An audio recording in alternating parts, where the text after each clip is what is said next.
it to her ass. He died inside that day. He knew what she would say. Rev wipe Shanny's ass. Tell me what you think about that. He has to spread her cheeks and wipe her leaks and give Shanny a bath. Rev wipe Shanny's ass. Tell me what you think about that. Sitting on a commode and Rev does what he's told. Then he's sneaking drinks in the back.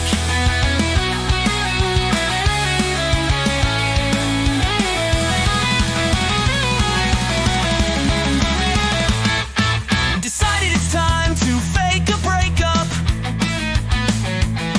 Then a few months later, pretend to make up. They thought they just could pretend, then get back together again. While Rev's recording in the kitchen, you can hear Shanny's fat mouth in the back room bitching. Now everybody knows, and so the story goes. Rev wipe Shanny's ass. Tell me what you think about that. He has to spread her cheeks and wipe her leaks, then give Shanny a bath. Rev wipe Shanny's ass. Tell me what you think about that. Sitting on a commode and Rev does what he's told. Then he's sneaking drinks in the back.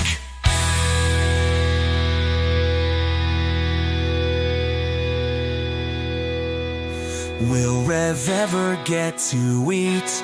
Will it be another week? Will Rev ever get to eat? Will it be another week? Will Rev ever get to eat? Will it be another week?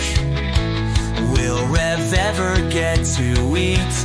Will it be another week?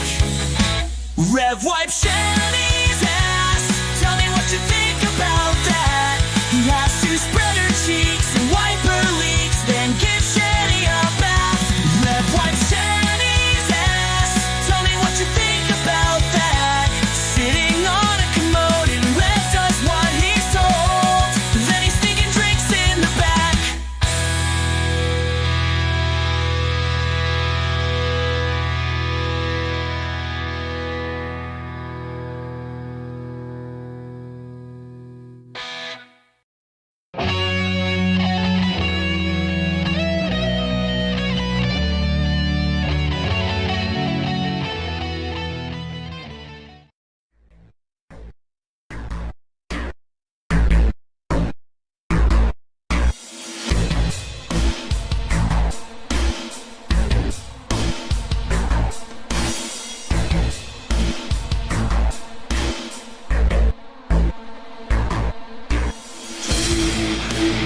Underground has the best video clips in town. TV Underground has the best video clips around. TV Underground has the best video clips in town.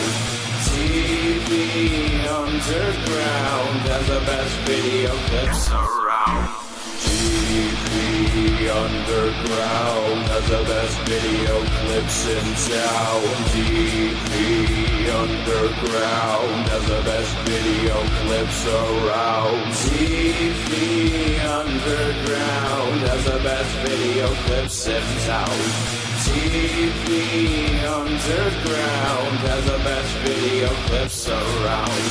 TV Underground has the best video clips in town. TV Underground has the best video clips around. Hi, everybody. What's going on? Good morning to everyone out there. Appreciate everyone being here. The Gideo Game Underground is on. Please like the stream. I'm having a coffee, my morning coffee, and I got a little bit of kombucha, too. Just a little bit right there.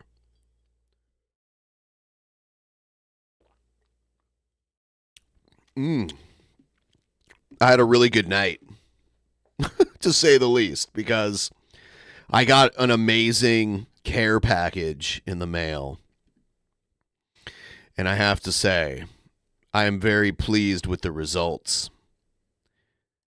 I'm very pleased. And I'm going to make a video that kind of outlines why I'm so mellow and having such a good time. But I'll share it with you a little bit here. I'm just checking something out, and then we'll do the Hulk Hogan stuff and all that. I got this package here. Open the box to open your mind. Okay? Open the box to open your mind. And it said, the next dimension in mind-body growth. It was a care package from Schedule 35, by the way. Pretty sweet. Pretty amazing. They even, sent me this little card. Thank you for the interest in our products. I do have a new coupon code for Schedule 35. It's code Peasants. So you go to scheduled35.co, use code Peasants, get 15% off your order. So that's good, right? I'll show you. They sent me. This is their microdosing schedule, and then if you want recreation, you can do these down here. They sent me some stickers, lots of swag. They sent me a mug. Look at this mug. It's a pretty big mug too. It's quite large. So yeah, there's the mug. They sent me this card game. It's like a question card game. It kind of tells you here that it's meant to spark meaningful conversations, I guess, while you're, on the other side. I got these little packets of, they call them tonics. They're little capsules. And they have different ingredients in them. Little bit of shroomies and then some other stuff. They have the Superior Tonic and the Lover Dose. The Lover Dose has horny goat weed in it. Whatever that means. And then they sent me these packs with some more capsules in them. They sent me the 3 big chocolate bars that each have 5 grams of shroomies in them. 3 big chocolate bars. Look at that shit. Just saying. It looks good. And then one last thing. They sent me these teas. The one has 10 grams worth of shroomies in it. They have 5 2-gram tea bags.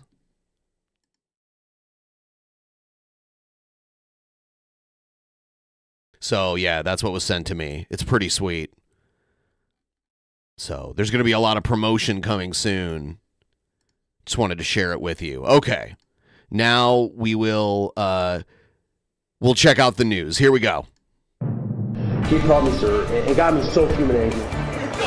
People are discriminating against wolves. It makes me feel pretty good, by the way. They're laughing at us, at our stupidity.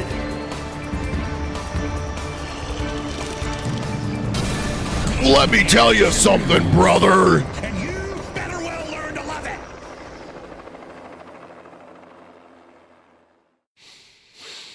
All right. Hulk Hogan celebrates Trump's inauguration early. So many of you probably saw that Hogan got booed when he tried to go back to WWE recently. And he went on Fox News like a day or two ago and didn't even talk about it and just promoted his beer and talked about how much he loves Donald Trump. Here it is.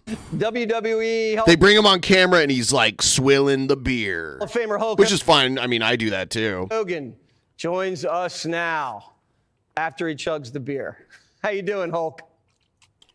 Man, I cannot believe you pulled me out of the party, brother. We got Hogan's Hangout, first night of... Hogan's Hangout is his sports bar in Tampa. That's what he's talking about. He has a sports bar in Tampa where they have like karaoke contests. He gives away championship belts karaoke. We're drinking real American beer made by real Americans. We got a real American president, brother, and we're already celebrating the inauguration even before it happens because we know we're getting our country back, brother. Wow. We got the pre-party inauguration happening right now. Hulk Hogan, if you're interested, just go find him. He's pretty easy to spot. So tell me, your sense of the country, you've seen a lot, and you've seen a lot of change in the course of your career. Where are we right now as a nation? They're not going to mention how he got booed. Well, I've seen the hills and the valleys, brother. I was around back in the day when we had Robert Kennedy doing our thing. But the way it is Robert Kennedy doing our thing. I'm not sure what he means by that. now, I was around when we had Robert Kennedy doing our thing. we hit an all-time low. And all of a sudden, when Trump won the election, all of a sudden it was like this dark cloud got lifted off America. Everybody was happy. And all that wah, wah. It's funny. You see the sunglasses? See, I have a friend that used to work for Hulk Hogan in his sports memorabilia shop, and she sent me these glasses. It's the exact same type of glasses from his sports. It's from his like wrestling memorabilia shop, and he'll sign autographs, and you know his buddies will come in and do autograph signings and send memorabilia. The more of you that like the stream, the more of you that like the stream, maybe more people will figure out about it. But yes, I know that YouTube, they don't like to send notifications for me. All the whiners and criers that were out there, they were the ones that created the problem in the first place. America's back on track. We are definitely going to be greater than we've ever been. This is the greatest time to be alive, brother. This is the greatest time to be alive. Sometimes you need to hit rock bottom to pick yourself back up and to reach new heights. Did the country hit rock bottom? Is that what we're experiencing right now? Well, it was really close, brother. I was really, really worried because can you imagine if we had 8 years of Kamala Harris? Party over, outdone. See you later, brother. Whoa, dude, she's gonna like end the party, man. She's like a party pooper, dude. But we didn't get that, man. The people stood up. They didn't like the way things are going, and they voted to make America great again, man. This is the time to be alive. Are you going to be at the inaugural balls doing your thing?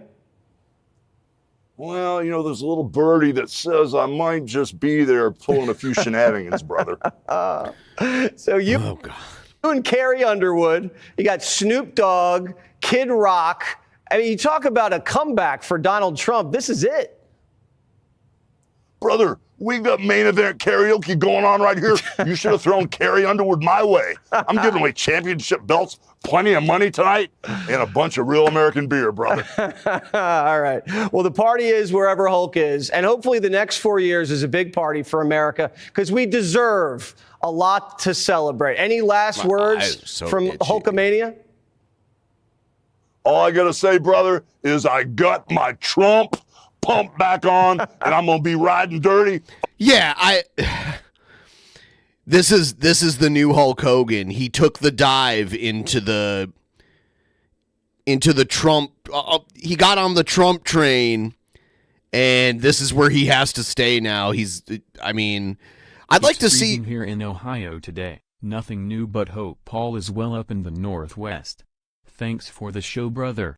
Now rip your shirt off, sexy. I like this shirt, though. I don't want to do it. This is actually a shirt of a local wrestler here. Steve Miggs. He's also a radio talk show host around here. You could look him up. Him and Scott have wrestled before.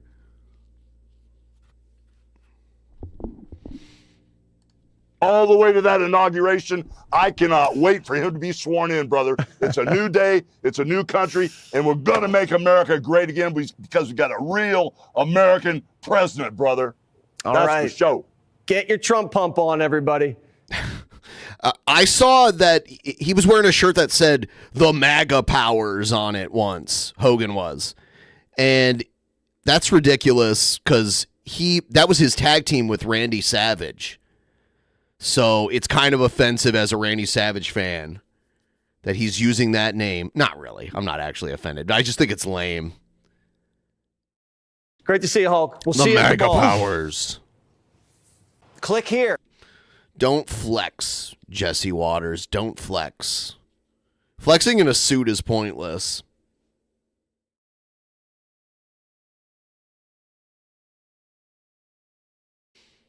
I don't know what Macho Man's political views were, so I don't know if Macho Man would have been a Trump fan or not. I have no idea. Macho Man left our world when before Trump started running for president, so he probably knew Trump, though. Trump would probably tell you Macho Man Randy Savage liked him and they were best buddies.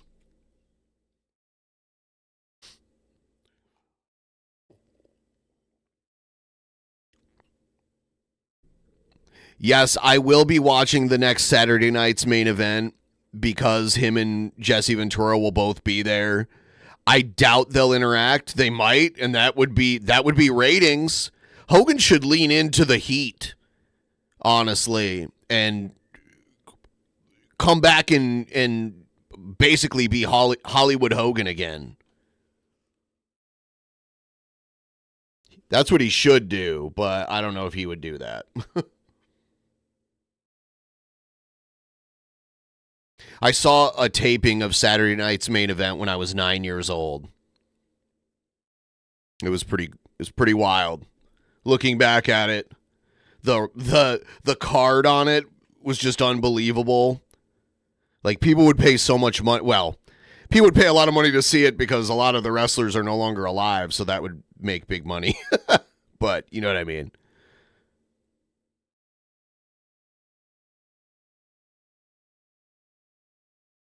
All right.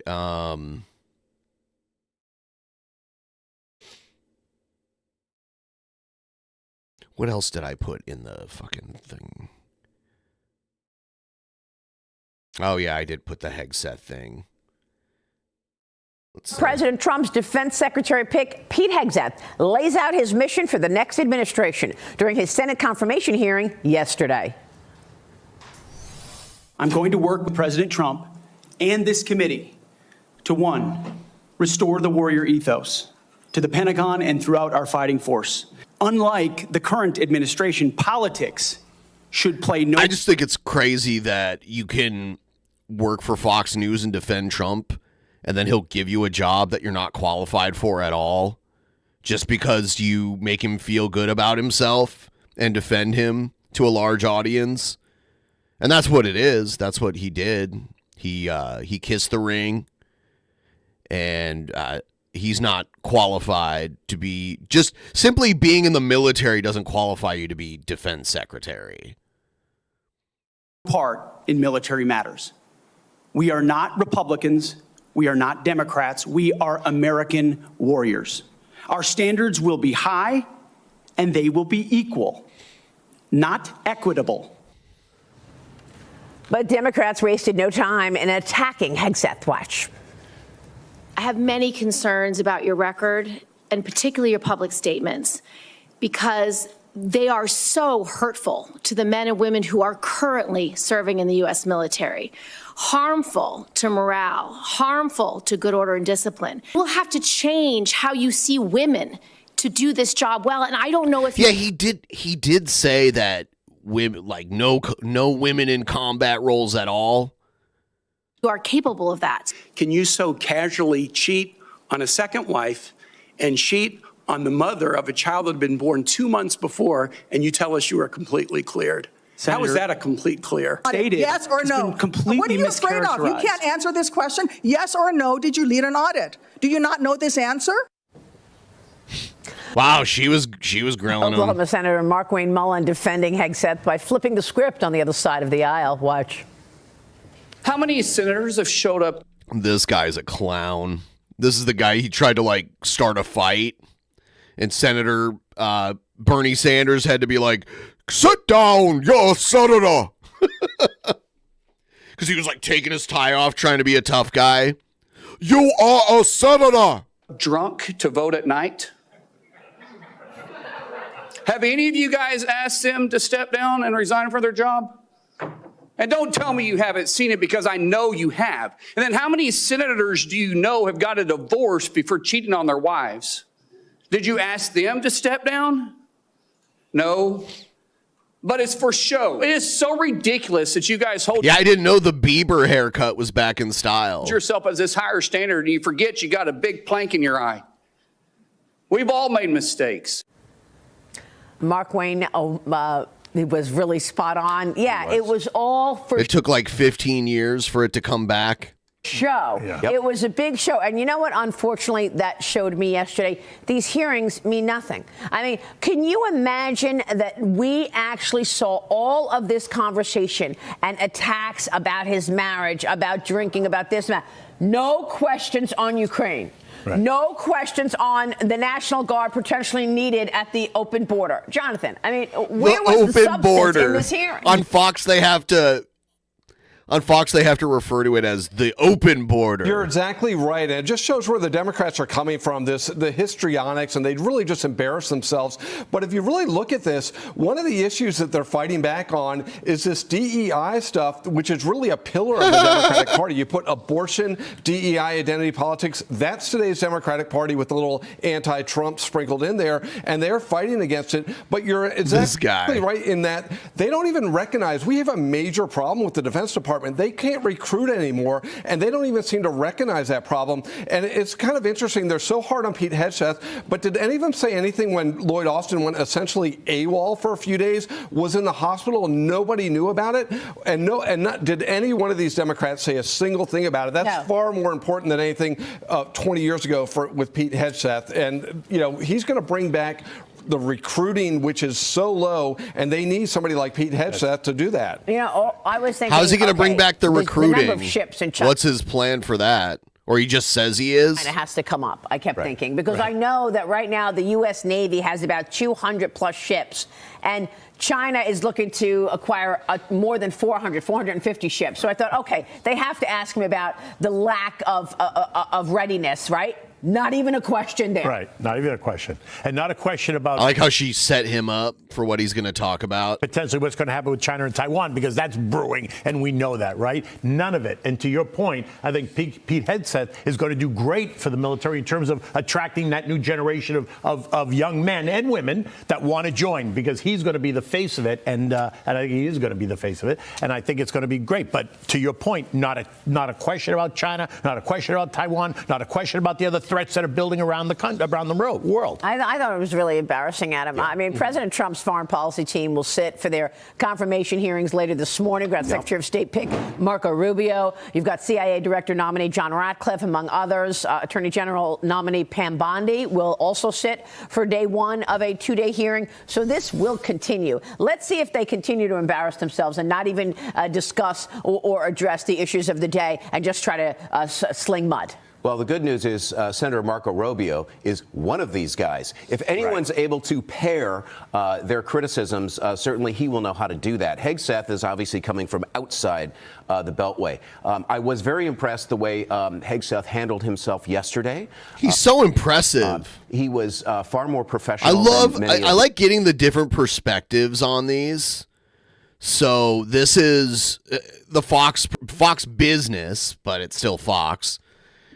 I think I might have CNN. Let me see what else we have. Oh, MSNBC. Hearings on Capitol Hill of Pete Hegseth to become. See, this is the flip side of the Fox. Next Secretary of Defense. Among the Democrats asking questions, first-term Senator Alyssa Slotkin of Michigan, who pressed the former Fox News host and military veteran on whether he would carry out an illegal order if President Trump were to issue one. What I think I'm most concerned with is that no president has the right to use the uniformed military in a way that violates the U.S. Constitution and further taints the military as that apolitical institution. Yeah, they didn't show this on Fox News. That we all want, right? And our founders designed the system so that, we had posse comitatus, that we weren't going to use active duty military inside the United States and make American citizens potentially scared of their own military. We went through our own experience with that with the British. as the Secretary of Defense, you will be the one man standing in the breach should President Trump give an illegal order, right? I'm not saying he will, but if he does, you are going to be the guy that he calls to implement this order. Do you agree that there are some orders that can be given by the Commander-in-Chief that would violate the U.S. Constitution? Senator, thank you for your service. Thank I you. reject the premise Thank you that for your President Trump service. is going to be giving illegal orders. No, I'm not saying he will. But do you believe there is such a thing as an illegal order that Joe Biden or any other president, Donald Trump, could give? Is there anything that a commander-in-chief could ask you to do with the uniformed military that would be in violation of the U.S. Constitution? Senator, anybody of any party could give an order that is He won't answer it. He won't give a direct answer. Against the Constitution or against the law. Right. Okay. Are you saying that you would stand in the breach and push back if you were given an illegal order? I start by saying I reject the premise that President Trump will be giving you've done your any genuflecting illegal to him, orders but at all. This isn't a hypothetical. Okay. Your predecessor in a Trump administration, Secretary Esper, was asked and did use uniformed military to clear unarmed protesters. He was given the order to potentially shoot at them. Helos flew low in Washington, D.C. as crowd control. He later apologized publicly for those actions. Was he right or wrong to apologize? Senator, I was there on the ground. I understand, and I respect that. I've been there. But you're about to the be level the of threat Secretary of Defense. that was involved in that moment. I Was also he right understand to? So he was legality and the Constitution. Sir, was he right and the laws or of what wrong you to have. apologize? I'm not going to put words in the mouth of Secretary Esper or anybody else. he said them himself. You don't have to. What are you scared of? Did he do the right thing by apologizing? I'm not scared of anything, Senator. Then say I'm yes or no. You can say no. The laws and the Constitution. No answer. Senator Slotkin joins us now. She See, they did not show that on Fox. Serves on the Armed Services and Veterans Affairs Committees. Also with us, NBC News Senior Executive Editor for National Security, David Rode. Good morning to you both. Senator, obviously a frustrating line of questioning there. You never got an answer. I think a lot of your colleagues on the Democratic side would say the same in their lines of questioning, never getting a firm answer or anything satisfying. Based on what you heard yesterday in that hearing, how will you vote? Well, look, it's not that hearing gave me more confidence in his ability to be the Secretary of Defense. I mean, I've worked for 4 Secretaries of Defense, Democrat and Republican, very proudly. I've gone up for Senate confirmation to be an Assistant Secretary of Defense. I've seen secretaries make life and death decisions in the dark of night that actually impact deeply. It's Hulk Hogan's sock accounts. The security of Americans. So that hearing did not give me more confidence. He did something a little bit unusual. He did not meet with any of the Senate Democrats, with the exception of the ranking member, before the hearing, but instead scheduled meetings with us after the hearing. I was supposed to have one today. I just wanted to see the clips from the hearing itself. So I don't know. All right. I got some more. Let's bring in South Carolina Congresswoman. So this is just Fox News. Nancy Mace. Congresswoman, good morning to you. I would love to get your thoughts on Pete Hegseth's confirmation hearing yesterday, especially considering much of the criticism has to do with previous comments he's made about women in combat roles. And you were the first woman ever to graduate from the Citadel. So what did you think about the questions and the answers you heard yesterday? Well, I thought the senators from the Democrat Party yesterday were completely unhinged and off the rails, were unfair to him during his testimony yesterday. And what he did was remarkable. This is the mark of a man. This is the mark of a leader who cares about his country. Oh, she's talking him up. She's talking him up big time right now. And his fellow countrymen and women serving in uniform. He wants us to be the biggest, best, strongest fighting force in the world, and wants our soldiers to come back and. Pretty sure we're already there.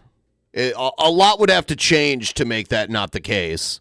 I think we're already there. On peace and win these wars. And what he pointed out yesterday is there are what wars are we in that we need to win? Logical differences from men and women. And so when you're going into the battlefield, he knows the realities of the battlefield. And like, for example, yesterday, the rucksack and the rifle and the ammo that a person is carrying, a soldier is carrying, is upwards sometimes of over 100, over 200 pounds. I'm 5'5", 5'6", 110 pounds. I can't carry physically 250 pounds anywhere. So he's making those distinctions, but also saying, but we can do this if we work together and we're smart about it. I hope that other nominees and other appointees had their number 2 pencils out. Someone in the chat says, USA Army is big, but not best. Well, the Army is just one branch of the gigantic U.S. Armed Forces. And, I mean, I don't know what you mean by big. Do you mean like they have a lot of manpower? They do, but there's other countries that have larger militaries. But the main thing that the United States has as far as military is advanced technology that's far beyond the technology of most other militaries or any other military. Yeah. And we're taking notes because this is how it's done. Well, you just explained what the majority of Americans thought from the hearing. Democrats, of course, with their own interpretation of Pete Hegseth's comments when it comes to women in the military. Here's one of those senators, Democrat Senator Elizabeth Warren of Massachusetts. Obviously, because of Joni's history and frankly, because of the excellent work she has done for so long on behalf of our active duty women serving in combat, serving in other roles in the military. I think everyone was very much focused on her. But as I said, where we've ended up right now is there's not a single Republican who's willing to stand up for the women in active duty service. Yes, aircraft carriers that can not only launch squadrons of fighter jets and bombers, they also have long-range missile capabilities where they can hit strategic targets from miles out in the water. It's so the Navy and the Air Force, a lot of that is a big part of it. Carly, of course, mentioning Joni Ernst supporting Pete Hegseth there. Elizabeth Warren calling out Joni Ernst. Your response to Elizabeth Warren? Well, Joni Ernst has served our country in the military for over 20 years, and if she can support, as a woman, Pete Hegseth for SecDef, so too will women all across the country. Yesterday, we saw a lot of hypocrisy. I mean, Senator Warren doesn't even know rank because she called Pete Hegseth a general. So if you don't know your ranks in the military and you're interviewing someone for Secretary of Defense, I think she assumed that someone who's about to be Secretary of Defense would probably be a general or something. Or what was he, a major? Has anyone of that? I don't know. I don't know the whole history of the Secretary of Defense. Has someone at his rank been the secretary before? And also, were they like part of Fox News? Like, he worked for Fox News. It's funny that they're covering him now. There's a clear bias. you probably don't know enough about that job to make that distinction or to have the knowledge to make a decision here. So she should probably sit this one out. Okay, so looking ahead to the inauguration, it's shaping up to be he was an event where there will be major, quite the unexpected group of people all together. We're learning that Elon Musk, Mark Zuckerberg... Yeah, he had a TV show that Trump liked to watch, and he defended Trump constantly. And that's, I mean, it's so clear.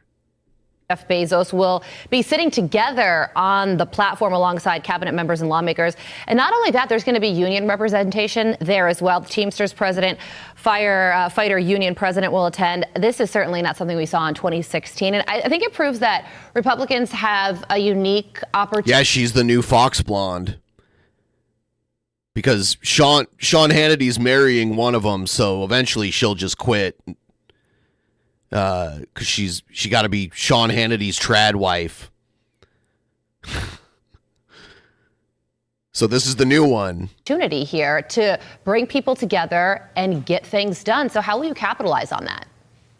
Well, this is all Donald Trump. We said that he would unify the country, and you're seeing him do that in the days and weeks before.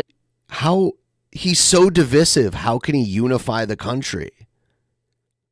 That's such bullshit. He's like so fucking divisive. his inauguration, the world is going to be a much safer place. And you're seeing people who haven't gotten along in a while. And in fact, you look at Mark Zuckerberg, he was censoring. Yeah, Mark Zuckerberg is like, oh, fuck, I don't want to deal with Trump coming after me. It's clear what's going on. Conservatives for years. Now he's going down to Mar-a-Lago to kiss the ring, apologize, and say we can do better. So that's all. She just admitted that people kiss the ring of Trump.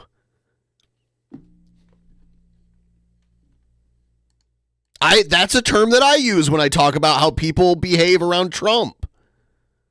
So she knows. You got to kiss the ring of your emperor. Emperor Trump.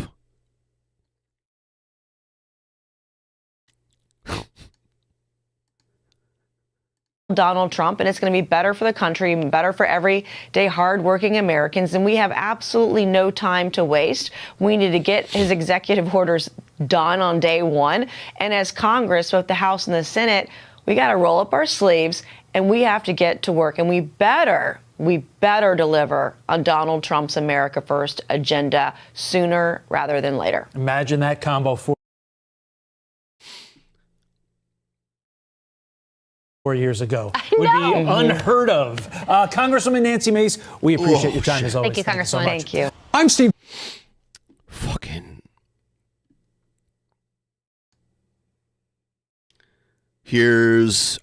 Let's see who this is from. Pete Hegseth now earning a key Republican vote on his path to the Pentagon. Iowa Republican Joni Ernst, a combat veteran. Someone mentioned earlier that Trump likes his hair, too. Seen as a Hegseth skeptic, announcing last night that she would support him. After a fiery Trump probably does wish he had hair like that. Hearing on Capitol Hill, with Senate Democrats repeatedly questioning Hegseth's fitness and his qualifications for office. I do not believe that you are qualified to meet the overwhelming demands of this job. The decorated Army combat veteran and former Fox News host vowing to shake up the... So this is like network news. Pentagon. That it's time to give someone with dust on his boots the helm. A change agent. But Hegseth spent much of the hearing on defense, deflecting questions about an encounter with a woman who accused him of sexual assault in 2017, an allegation he has denied. Police investigated, but prosecutors did not file charges. Hegseth has said the encounter was consensual and that he paid his accuser an undisclosed amount in 2023 as part of a settlement agreement. You've admitted that it was consensual and you were still married and you just had a child by another woman. Again, how do you explain your completely false charges against me? Multiple senators pressed Hegseth about alleged excessive drinking on the job. Democrat Mark Kelly highlighting his time leading a veterans organization. You needed to be carried out of the event for being intoxicated. Hey, he just likes to party. I don't know. Can't fault him for that. Senator Anonymous smears. Hegseth also confirmed that he told Republicans... Carry him out. Sometimes you got to be carried. Republican senators he would abstain from alcohol if the Senate approves his nomination. Republicans defending Hegseth throughout the hearing. How many senators have showed up drunk to vote at night? Have any of you guys asked them to step down and resign from their job? We need somebody who's going to go in there and fight for innovation, fight for change. I think you're that person, and I appreciate your willingness to sit here and listen to some of these undignified attacks. Hegseth also facing scrutiny over his past opposition to women in combat, a position he's softened since his nomination. I'll quit when I get the job. Yeah. Holy shit. Nomination. Because I'm straight up just saying. But if I don't get he's going to drink all the way up until he gets the job. He's going should not have women in combat roles. There's a lot of people. I mean, like a lot of people. I'm guessing in these positions, like in Congress, a lot of them are alcoholics too. I'm guessing it's a job that's easy to be an alcoholic in. Change how you see women to do this job well, and I don't know if you are capable of that. During the contentious and partisan hearing, Hegseth also earning some laughs from the room. You're quite sure She's an alcoholic, Elizabeth Warren. that every general who serves should not go directly into the defense industry for 10 years. You're not willing to make that same pledge? I'm not a general, Senator. Oh, yeah. Not go directly into the defense industry for 10 years. You're not willing to make that same pledge? I'm not a general. Well, and Hold on, I I don't wanna know hear if you that are again. capable of that. During the contentious and Because it's like, I take that as Elizabeth Warren just assumed, like, oh, generals get nominated for these positions. in hearing, Hegseth also earning some laughs from the room. You're quite sure that every general who serves should not go directly into the defense industry for 10 years? You're not willing to make that same pledge? I'm not a general, Senator.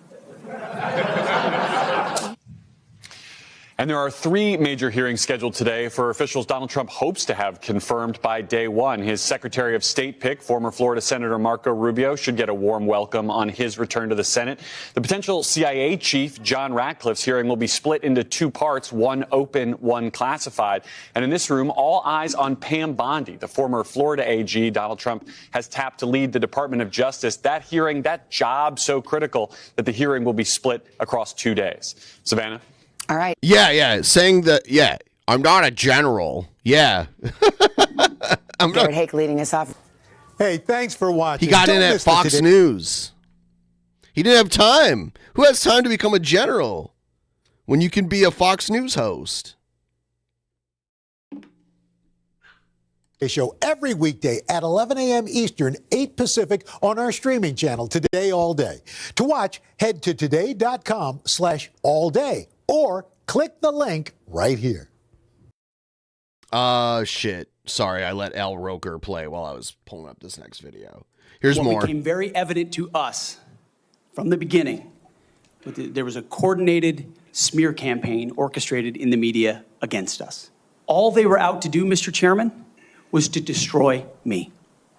And why do they want to destroy me? Because I'm a change agent and a threat to them, because Donald Trump was willing to choose me, to empower me, to bring the Defense Department back to what it really should be, which is war fighting. So I'm willing to endure these attacks. But what I will do is stand up for the truth and for my reputation. If you are saying that women shouldn't be serving in the military, and I'm going to read you your quotes, because the quotes themselves are terrible. You will have to change how you see women to do this job well, and I don't know if you are capable of that. Our military disparaged recently. Yeah, we watched it. Blah, blah, blah, blah. And we've seen a lot of these. 747 on Capitol Hill. Confirmation hearings for Department of Defense nominee Pete Hegseth dominated much of the day yesterday. With members of Rhode Island's delegation front and center in the fire exchanges, Erica Ritchie live this morning with why they don't think he's qualified for the job. They cut her mic before she was done talking. And Kate, those were Senator Jack Reed's exact words. We're going to hear from him in just a moment. He was among several Democrats on the Senate Armed Services Committee that pressed Pete. XRP's up. My blood sugar is down. Ben is a poopy head. I am a poopy head. Yes, XRP blew up. It reached $3.02 today, and I think it's still in the 290s last time I checked. So that's pretty huge. Yeah, it says it's at 291 right now. That is something else. That is wild. It looks like it's its new all-time high, I think. Yeah, I believe it is. Here it is. Right there. That is amazing.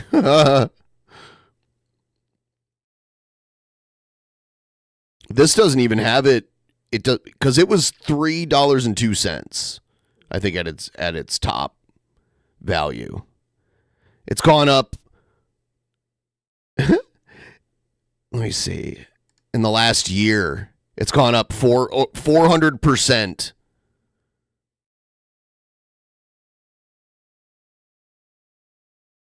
In the last 5 years, it's gone up almost 1,100%. That's just ridiculous. Hegseth yesterday on a number of issues, including his own words about women in combat, his leadership experience, and his moral character and allegations related to it. Yeah, I think Mr. Hegseth, I do not. Yeah, they're just showing a lot of the same shit. So most of it was just like boring ass drivel.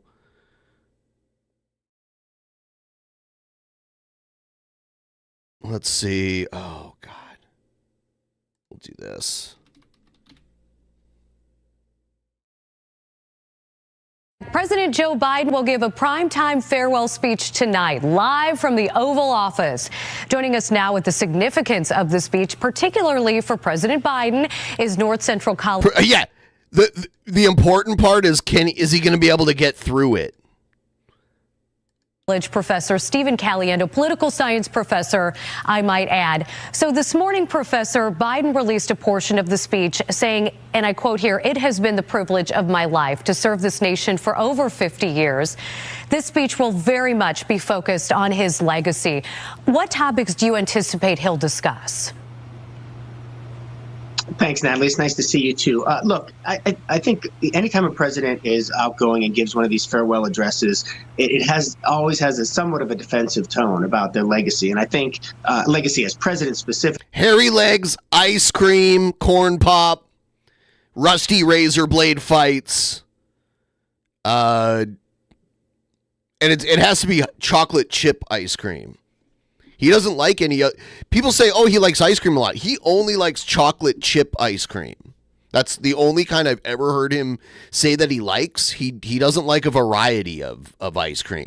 Just chocolate chip. I'm a chocolate chip man.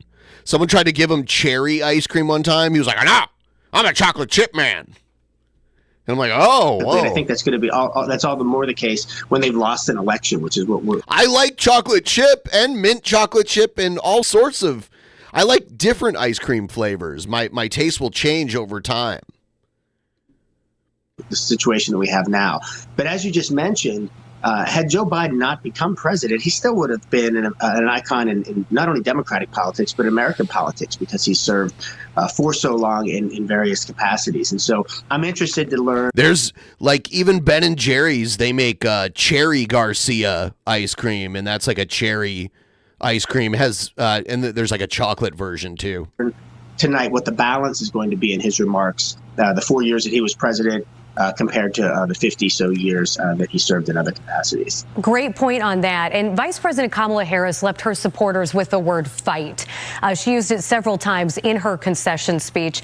Do you think the president will use that same tone, urging supporters to push back against President Trump's policies? This guy.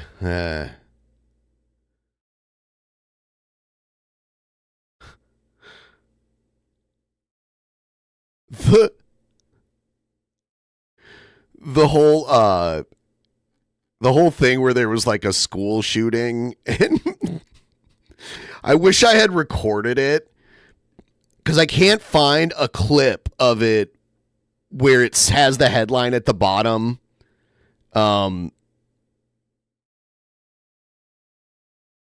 It was like the Nashville school shooting, and he comes out and is like doing a stand-up routine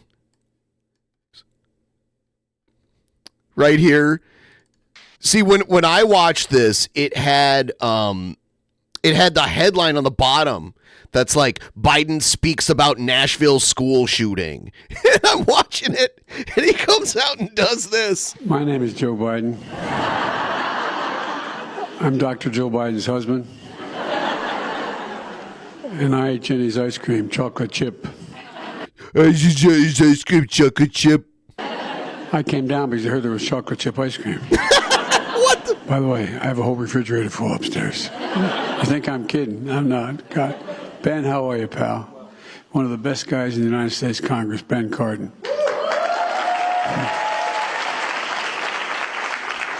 His brain is melted chocolate chip ice cream. Folks, welcome to the White House. Anyway, that shit was crazy. Watching that shit was ridiculous. I don't know if he had even been told about the school shooting yet. I don't know.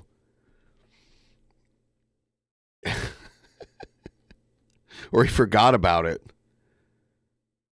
I mean, in his defense, school shootings happen a lot.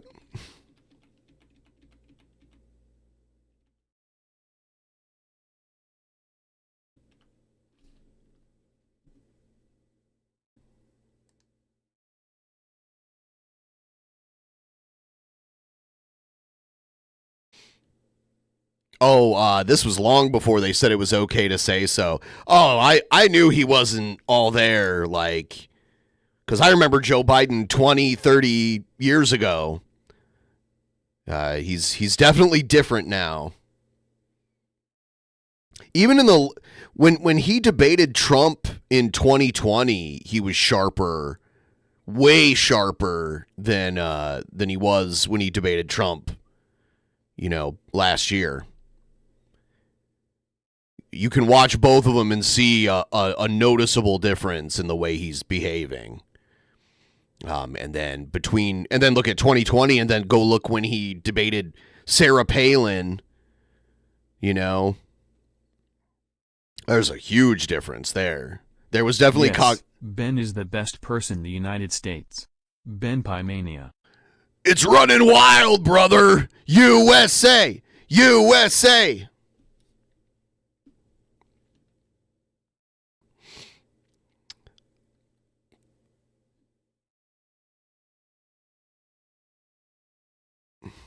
Let's see what else we got.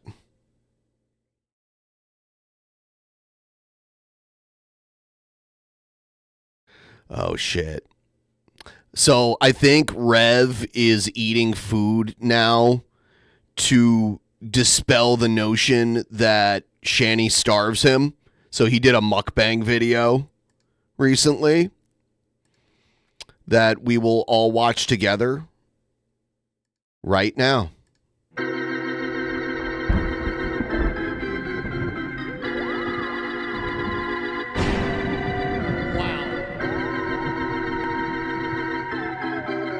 I should turn off that goddamn internet. Oh, don't touch me. Don't touch me. TP, are they going to touch me?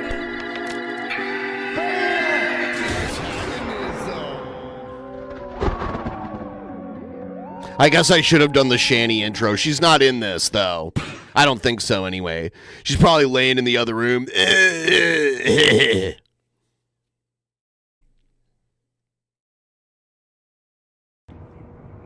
You gotta do something fun every once in a while as I'm out there streaming insane fucking shit. I'm doing a Chinese food mukbang, and it's fun. And Shani's next to me here, but off camera. So, all right, this is hot and sour soup. This is a legendary soup that's been around. I do like me some hot and sour. I do like it. Like, I think Chinese food was pretty popular in the 70s. What? So maybe the 70s or 60s, I don't know. What? But if it's an authentic recipe, it'll go back to fucking 1400 BC. A lot of American Chinese food isn't actually Chinese. There's some, but a lot of American Chinese food, and even Chinese Americans will admit this, that it's... a lot of American Chinese food was invented in America, like chop suey and that kind of shit. All right, let's see. I'm putting you have to do this. With these that they give you, the purpose of them is to put in your soup. I ordered one bag extra because, wow. I just love, this is my favorite soup. One of them. Definitely. Oh, man. The world's crazy. You gotta have a few moments of blessedness and happiness.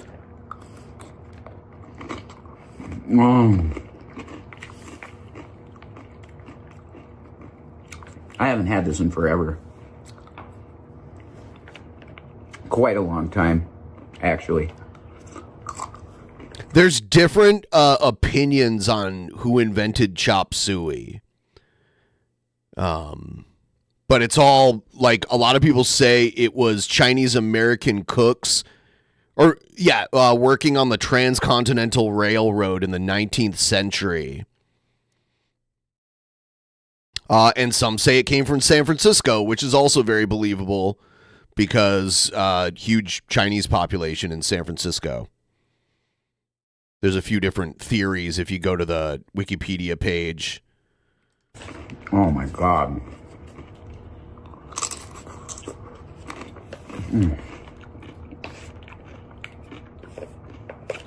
Look at You're him eat. skillfully eating rice. She's there, isn't she? She is there. He's sitting next to her, but he's not. You can hear her fucking slopping it down. He's not alone here. Well, I do have to play this. He has done a lot of things to me. So no, I don't regret calling him that word. Because any man, I don't care what skin color you are, any person who tries to steal your house and your home is a fucking... He has put on a little bit of weight. With chopsticks. Thank you. It's true. Thank you. Hey, thank you. You know, damn. I should have said extra hot. Yeah, because then Shani can't eat it. That's good. But it's not hot on the level that I like it. It's not crazy hot, usually, the hot and sour soup. King's Walk makes it really hot. Yes, give away the names of places near where you live. That won't For some blow up reason in your face. King's Walk was closed today. That's where we usually get Chinese.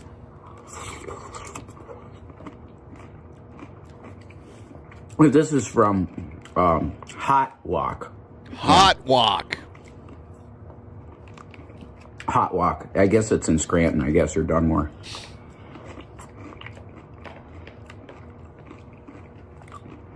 It's a very solid hot and sour soup. You got your tofu. You can hear Shani just chowing tastes down. good in this soup. What do you think she has? You need something? What all do you think Shani has? They won't show how much food she has. I never eat the entire hot and sour soup because it's quite a bit of soup. Most of the time when you get it, even if you get a small one. The big ones are like that. But I find it interesting how uniform it seems like Chinese restaurants are pretty uniform in their menu. I am gonna have like at least one egg roll. You too? Yeah, man. Man, that's like packed like beautifully well. Oh, thank you. That's the deal. There's probably pork in them, but what are you gonna do? Sometimes that happens. You bless it in Jesus' name and you eat it. Yeah, I report. Oh my God. I don't know why, but I think Sturgis and Jared is behind that curtain kissing. Time to adjust my mental maybe. Give me a kiss, Jared. Oh my God.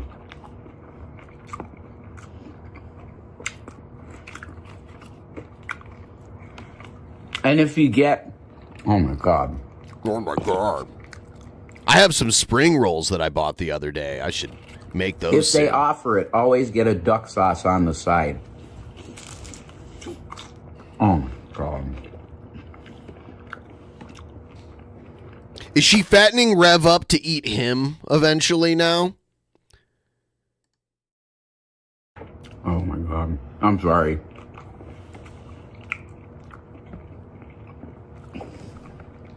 I'm pretty verklempt. Verklempt? Oh, God.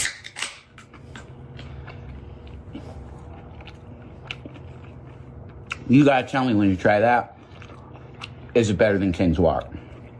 The egg roll? Mm-hmm. Okay. No. I think it's better.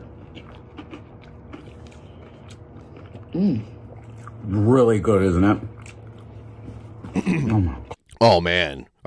In my area, you can find Chinese food most of the day. I don't know if there's a 24-hour one, but there's definitely like early morning breakfast ones, and then there's late night ones. Some that even have like a bar inside of them. Pretty late. There's no shortage of Chinese food around here.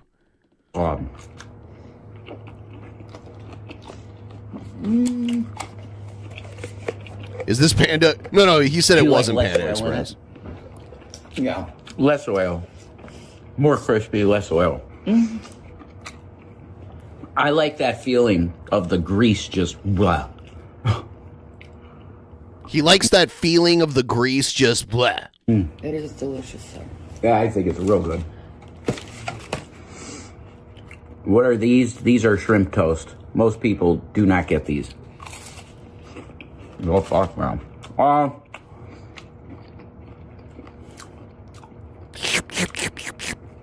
They're filled, it's probably that imitation crab meat. Yeah. They really cook the shit out of these. Holy fuck. They really fry them. Lip smacking. Looks like a brownie. Artery packing. So good though.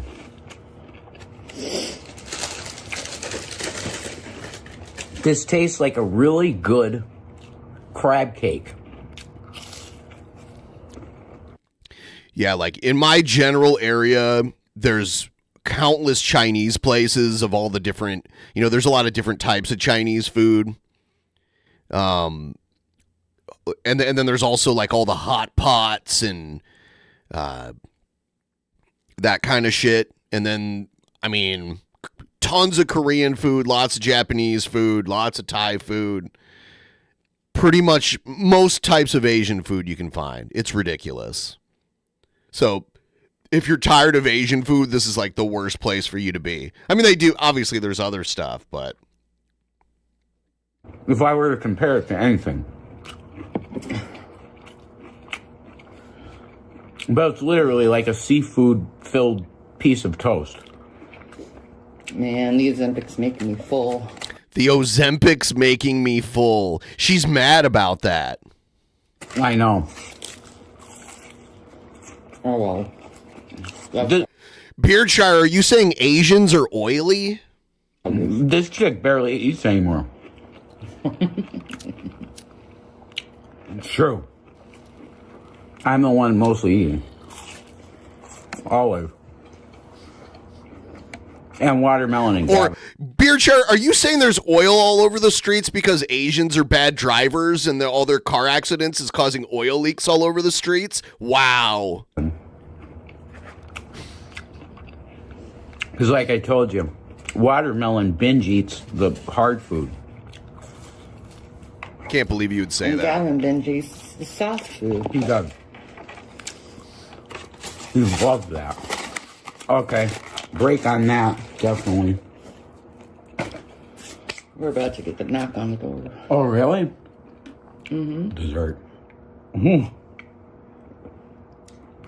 Dessert's on the way. Like literally. That's a it's stereotype, at the door sir. or not. I'll go. When I hear a bum bum bum, I'll go.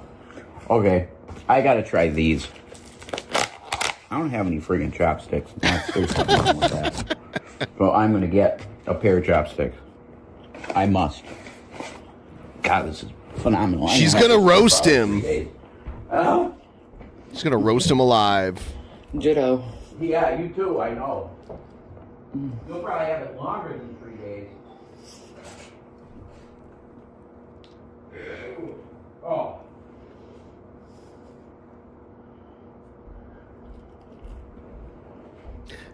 Yeah, she's mad. She's like, damn Ozempic. Can't eat as much as I usually do. Damn Ozempic. I'll be on the watch. Okay. Shanny was kind of like, oh, well, these are just peanutty. These are sesame noodles, which, if you know, you know. For me, they're amazing. Well, they doing well here.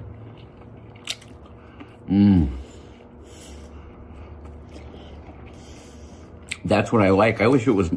See, I always used to ask for extra peanut sauce. Knocks me up. I just called it that. Sesame sauce. It's like sesame paste they make it with. Dude, he is eating a lot. This is probably the most I've ever seen him eat in the last few years. He has gained weight. It does taste a lot like... Because there was a point where he was like, I'm getting ripped. And he was all super skinny. He looked like he was dying. Peanuts. Did he just say penis? You know, if I'll probably add some peanut butter to this to make it thicker.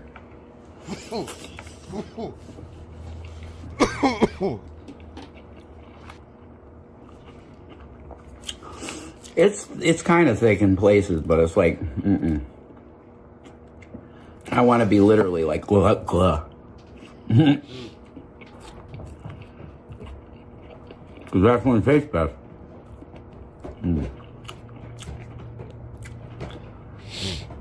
Shanny's already breaking. Yep.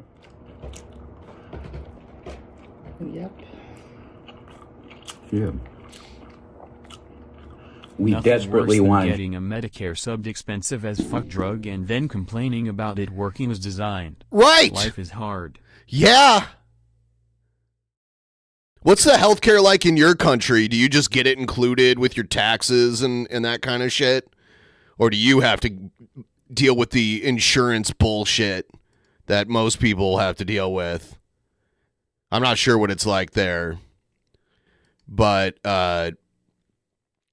yeah, Shanny, she's in her early 40s and is on all this, like, Medicare subsidized shit because she did not take care of herself. She's been on a half-decade-long eating binge.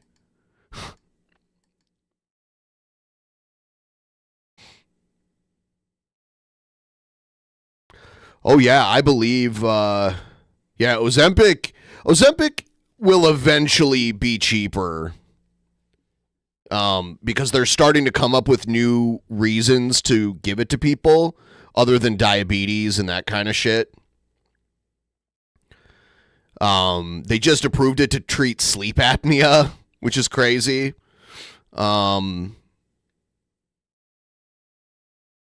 Yeah. So they're just going to keep coming up with new, and just weight loss in general. They're just going to start prescribing it.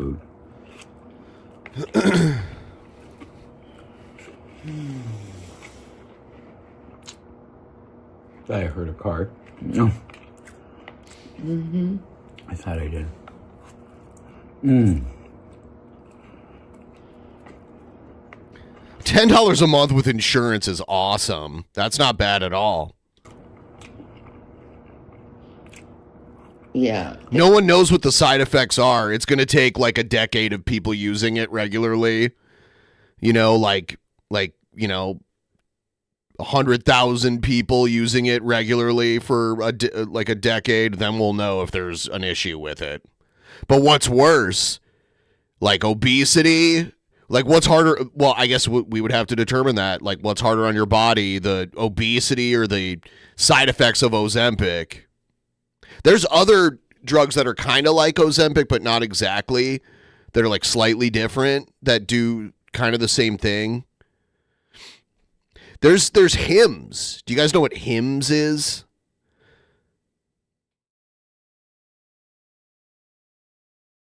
There's Hims and Hers, and they do like erectile dysfunction medication and like hair loss medication, but now they do different injections, and it's an online pharmacy. You like chat with a doctor and they're like, okay, I'll prescribe this for you. And you don't even have to like go to an office or anything. And then they'll prescribe, you do like a weekly injection of the same drug that's in Ozempic. Yeah, that's what it is. I didn't know about the gender affirming care. I'm talking about like maybe they do that. I don't know. I don't know anything about that shit. If they want to do it and people want to buy it, I don't care about that. I'm all for people doing what they want to do. So, but yeah, they sell the fucking, the get skinny drugs too. And those work. Like this fucker with the noodles hanging out of his face. They're here. Cool. I'm not going to show that. Unless we decide to have one right away, I'm not going to show that. No point to.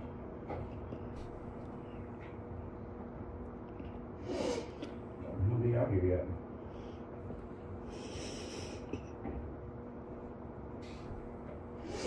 Sorry, I'm waiting for something else. Oh, yeah. Put that back on. There is one. Yeah, there's one. All right, enough of sesame noodles. I'm going to wrap this thing up. Enough of that. That was amazing. Perfect. Couldn't be better. He couldn't finish it. His stomach shrunk. I've gone through so many weight fluctuations in my life. And I do notice, like, if I do good at dieting and lose a bunch of weight, my stomach shrinks and I can't eat as much. And then after a while, like, if I start overeating, it'll slowly stretch back out, and then I can fit all kinds of nasty food in there if I want.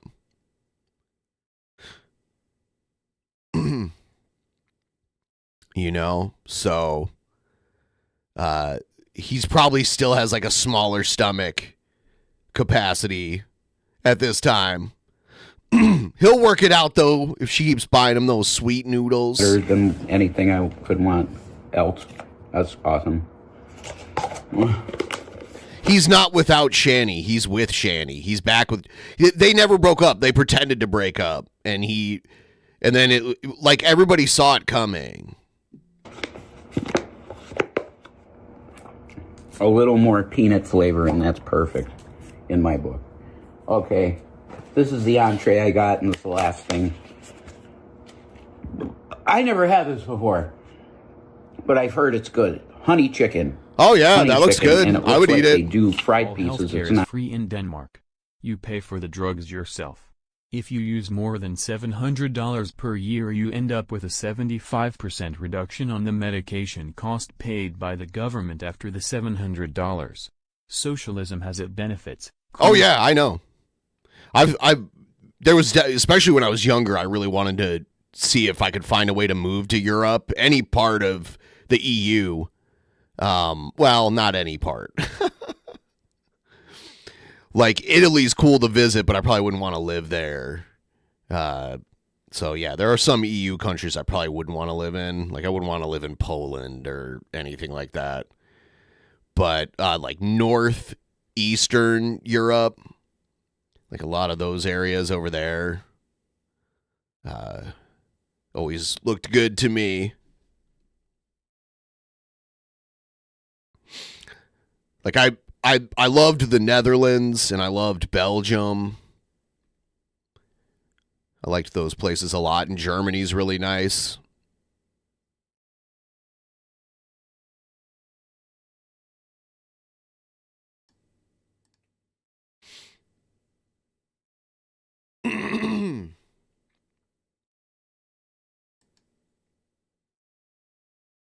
All right. Is this done yet? A little bit more. Uncoated, so it's, oh God, I was going to get sweet and sour chicken, but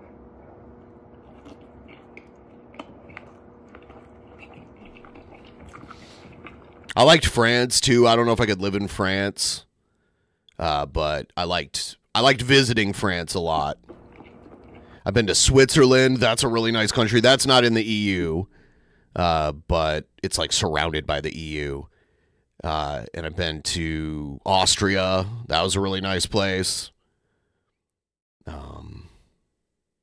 And some like micro countries that you can't live in unless you're like somebody important, like Liechtenstein. I've been there. What else?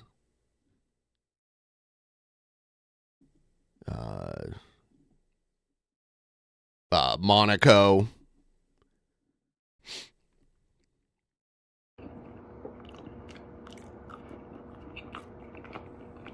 Yeah, I think I have. I've been to Belgium, yeah. Been to Belgium on 2 different occasions. I've been to the UK. I've been London. I've been to Amsterdam 3 times on 3 different occasions. I think I have a new favorite menu item.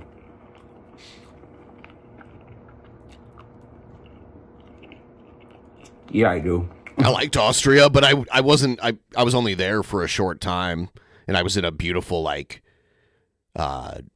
mountainous area. It was very nice. Innsbruck. It's called Innsbruck, Austria. I don't know if I'd want to live there, but it was nice to visit.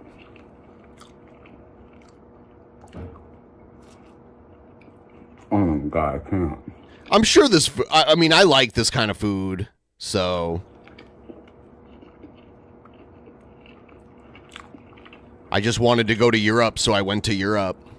Nothing more than that. There was no reason other than just wanting to go there.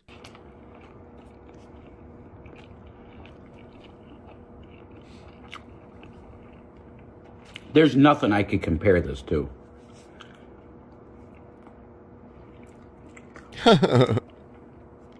Except, who wants to help me get to 10% of the goal at least during this stream? If you want to use the link pinned in the top of the chat, it'd be great. Thank you.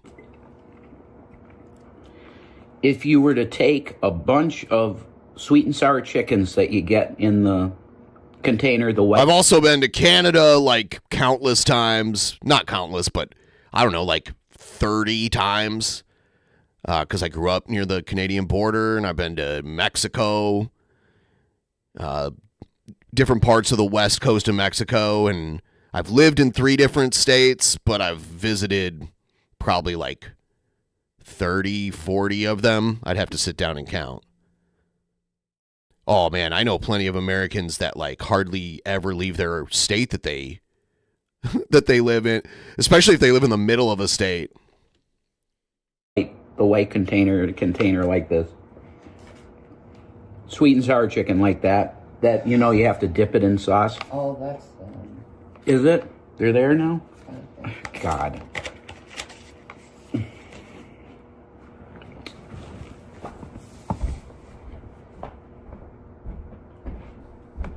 No, there's no one out here.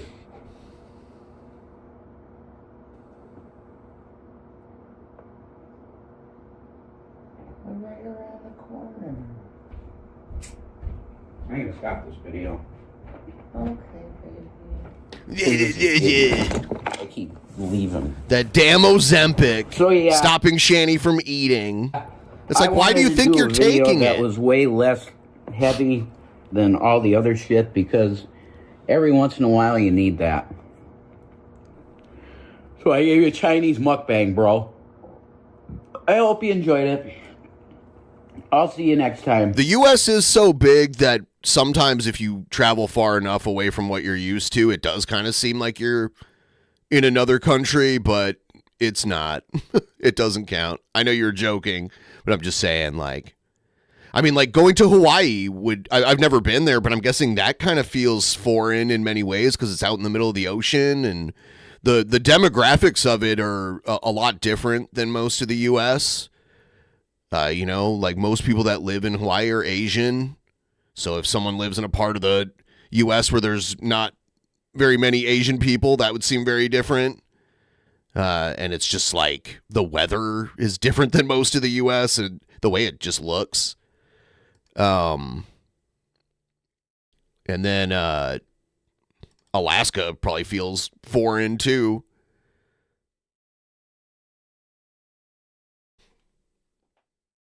And when I first moved to Albuquerque, it felt very foreign because it was very different.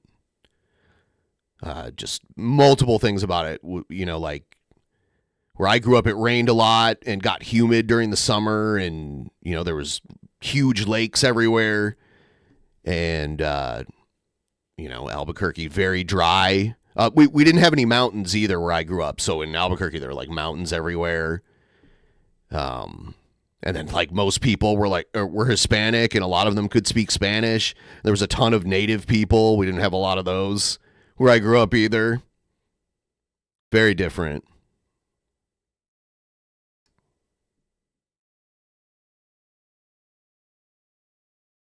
People are arguing about communism and socialism in the chat.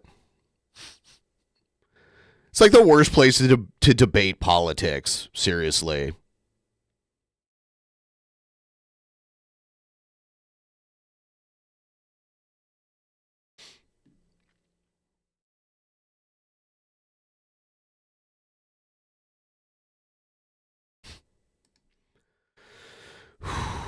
What do I want to do now?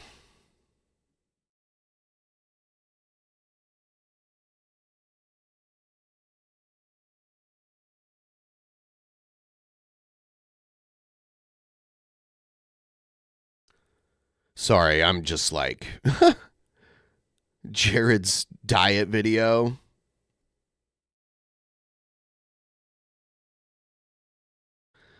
I think I did see.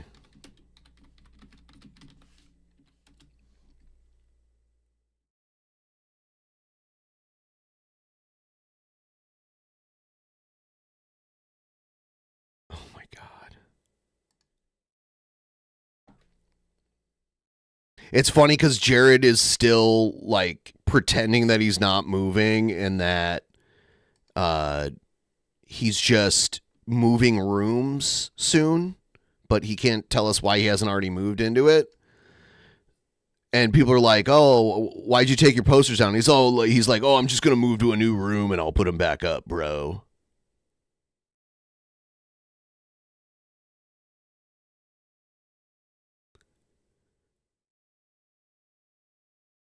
Yeah, the Shanny's mom. Yeah, maybe I'll do that another time.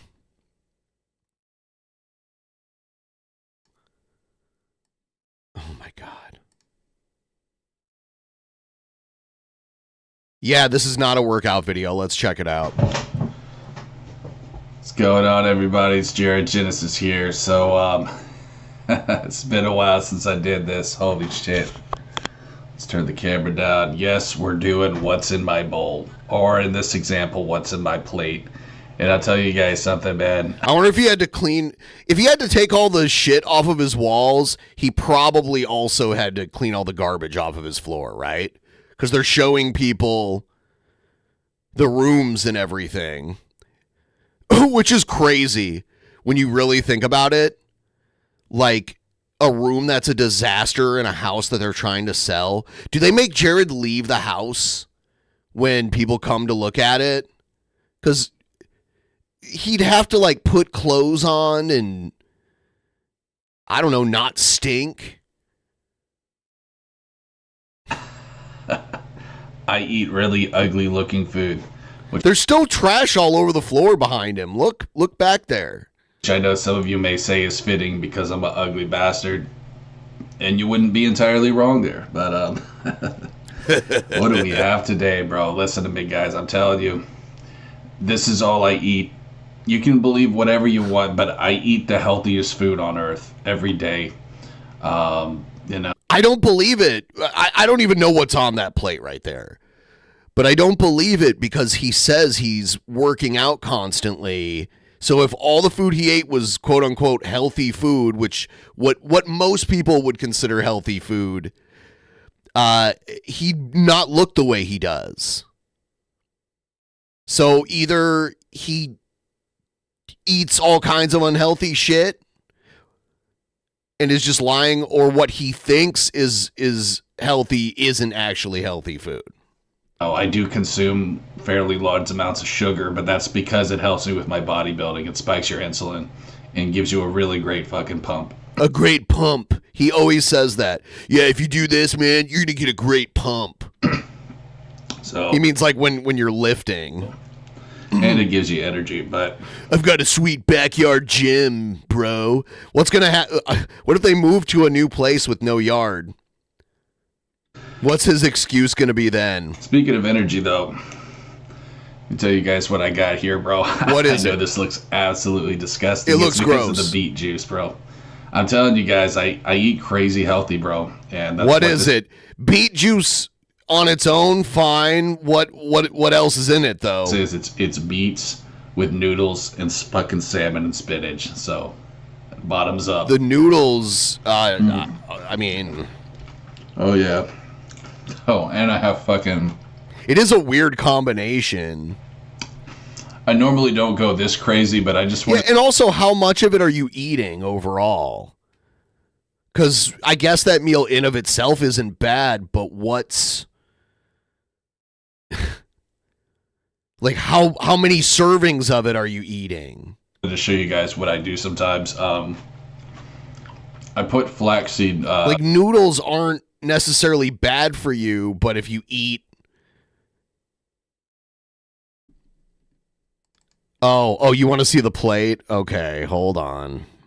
I know I'm in the way. Hold on. Let me see here. Easy. Okay. I'll move here. It looks like slop. It looks like slop. There you have it.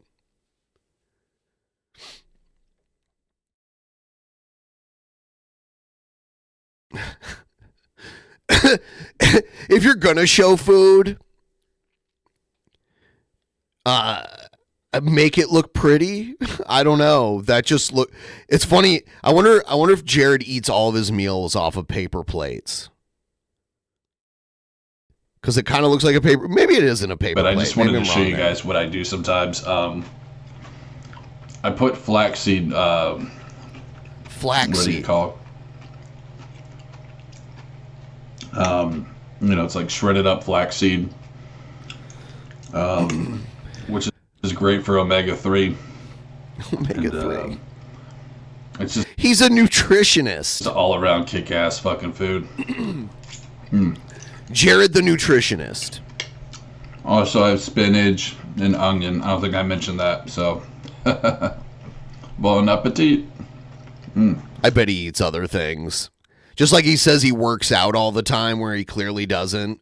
Even like a guy that's a little fat, if they worked out a lot, you'd notice. As much as Jared says he works out. Let me tell you guys something. Like there are NFL players that are kind of fat, but they also work out and are super strong. And you can see that they have muscle, even though they're got some extra fat weight on them.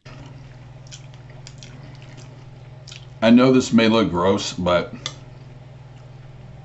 you can easily adapt to this.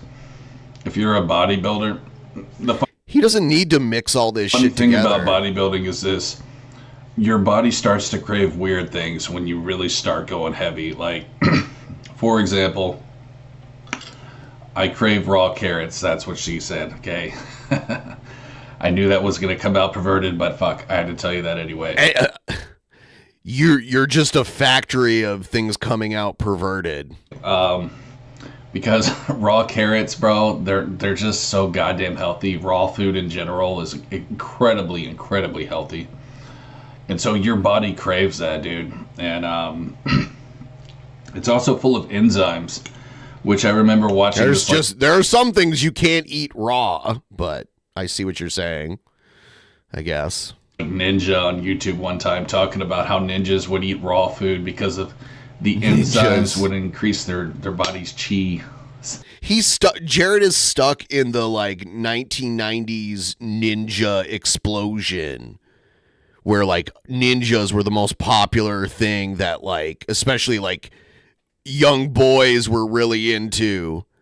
I was pretty young in the 90s, and I was really into ninja shit.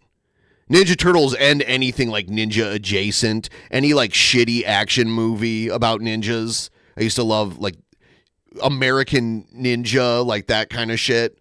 Ugh. Yes, ninjas were huge. And Jared is still stuck there in the ninja mindset. Oh, there you go, man. If you want to be a ninja, eat raw. You could say late 80s, early 90s, I would say. You can group late 80s in there too. I wonder when the first Ninja Turtles movie came out. I know the Ninja Turtles cartoon show came out in the late 80s.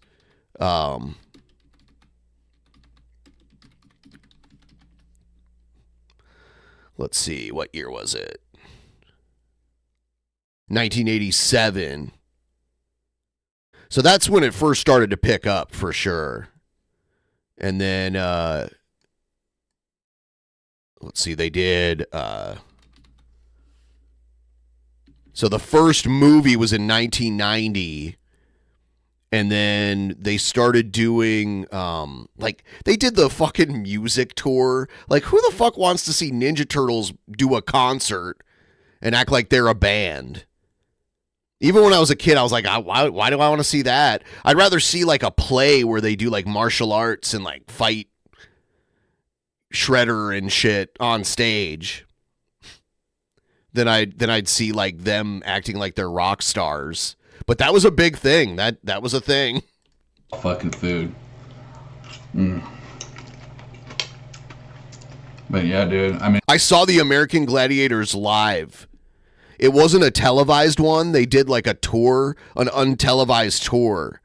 And it came to my city and I got some of their autographs and shit. No lie. I'm telling you guys, like, you will feel so much better when you eat healthy. And I know I may look unhealthy to you guys, but I'm actually not. I'm actually a very, very healthy person. My biggest issue is I just struggle with bloating. I have stress gut. I have visceral fat. But I know eventually... I have stress gut. What are you stressed out about? You have no responsibilities. You don't care about anything. You don't care if you I mean, like, you don't care. You don't care if you're clean. You don't care if you have a clean environment. You don't care if you wear normal clothes or not. Why are you stressed? Because people on the internet fuck with you? You don't even need to use the internet. There's no benefit to you using the internet. Your internet use is a net negative. Like there are people like either they use the internet for work or they like use the internet to keep in touch with people and maintain friendships with people, or they make money off the internet, but you don't do any of that. What you do on the internet is upload these dumbass videos and like no one watches them because they like them. They all watch them to laugh at you. Like 100%. So. I can take care of that. It's just a matter of making changes to my diet and, working on my own mental health. But I'm working on both those things. So, yeah. Bro, there's no change to your diet. Bro, I know 2025 is going to be my year, bro. I'm just laughing because I know how fucking miserable my haters are that I'm still online. I just had to bring that up. No, you can be online if you want to be. I bet they were crying giant fucking salty tears on New Year's knowing that 2025 Jared Genesis is still around. He says it every year. He's like, this is going to be my year, bro. I remember he was like, man, I'm going to buy into crypto and be rich and there's nothing you can do about it. I bet you're scared about that. Yeah, he says it every year. He's exactly in the same place. Nothing has improved. It's so fucking sad, bro. Like, it really is that they can't just get a life and that they can't see that I'm just trying to be productive and help people.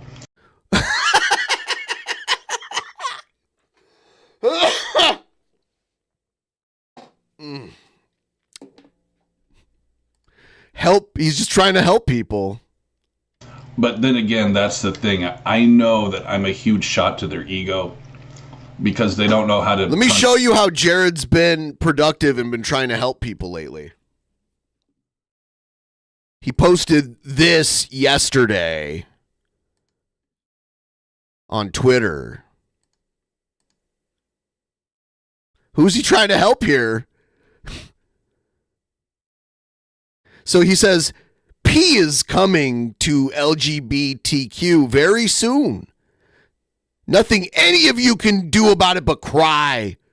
Eventually, the bigotry you all spill on me will be a hate crime, little trolleys.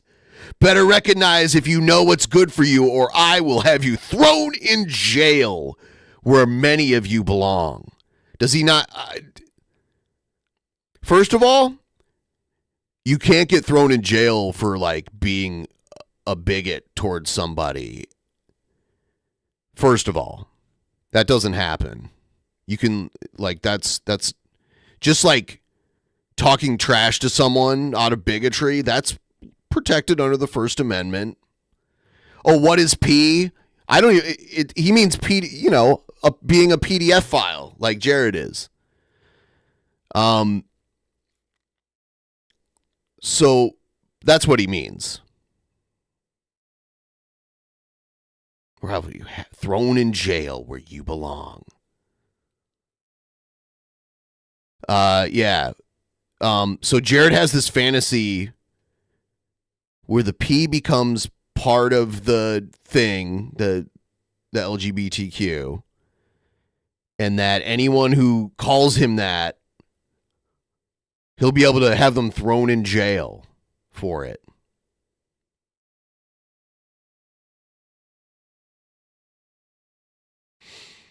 Jared dreams about that when he goes to bed. The camera on and be fucking entertaining like me. Now, I don't even think I'm that special, but I'm damn sure more special than them, I'll tell you that much. Anyways, guys, enough of that bullshit. I just had to bring that up. He just said he was entertaining. Now, I don't even think I'm that special. I know that I'm a huge shot to their ego. Listen to because this. they don't know how to turn a camera on and be fucking entertaining like me.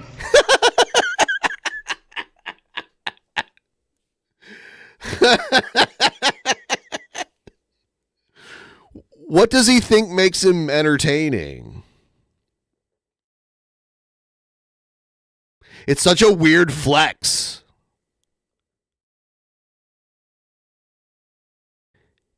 Because the only way that he's entertaining is like laughing at how pathetic he is.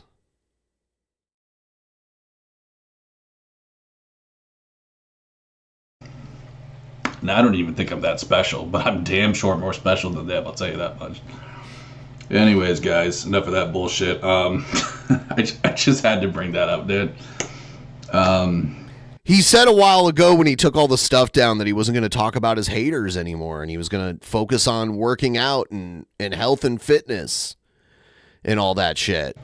Onions, though, I mean, I think onions could actually be the healthiest food on earth, possibly, aside from apples.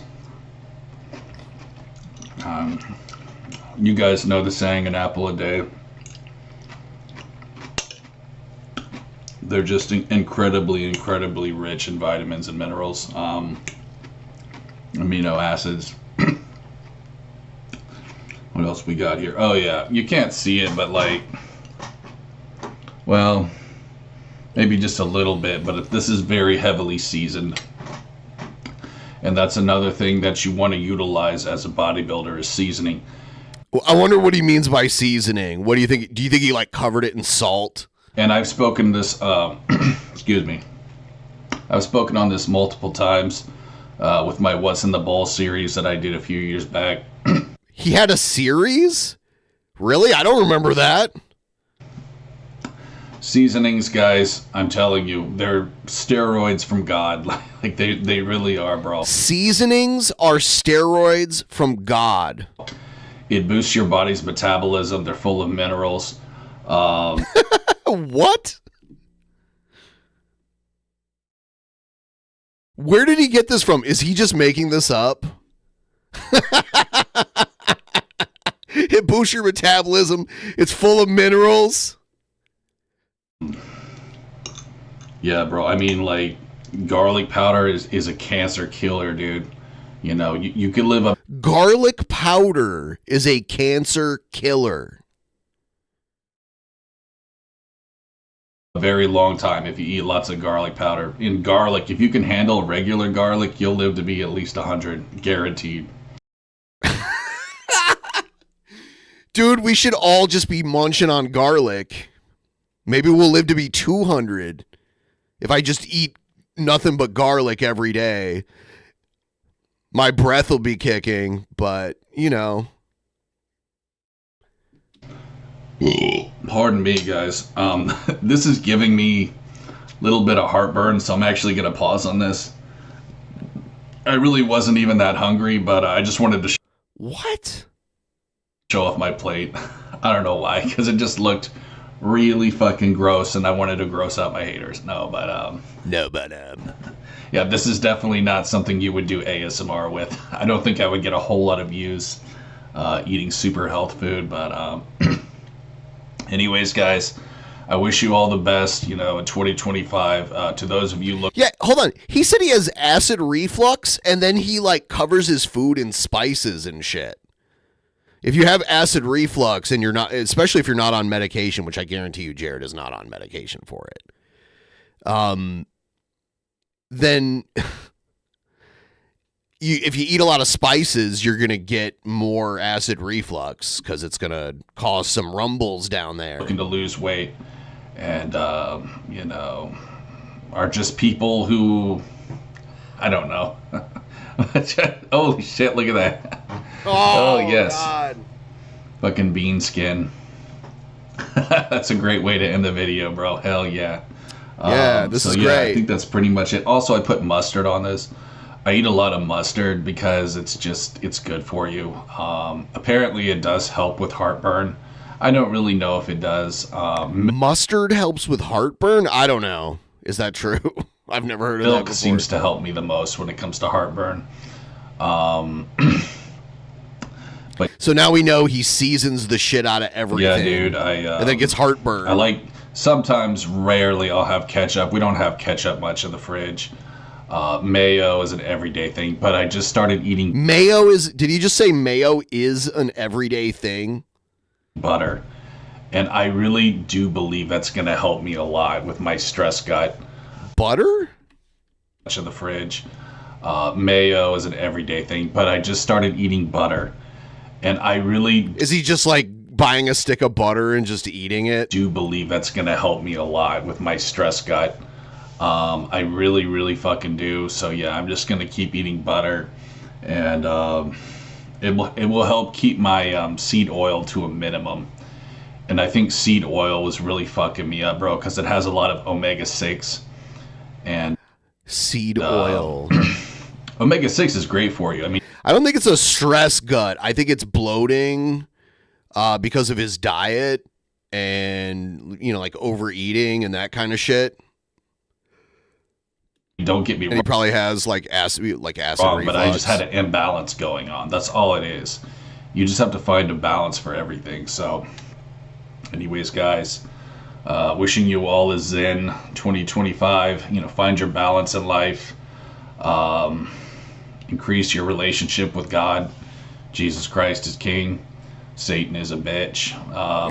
Satan is a bitch, bro. I think that's the best way to end the video, actually, is just by That's one of the weirdest components of Jared's character is that he talks about religion like he's this super pious, devout follower of Jesus.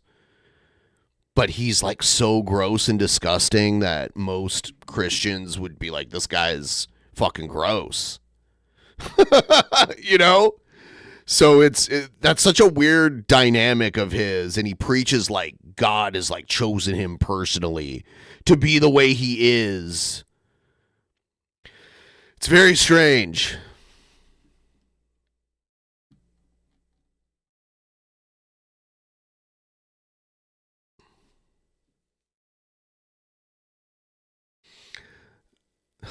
Let's watch a Century Renowned Zero, bud.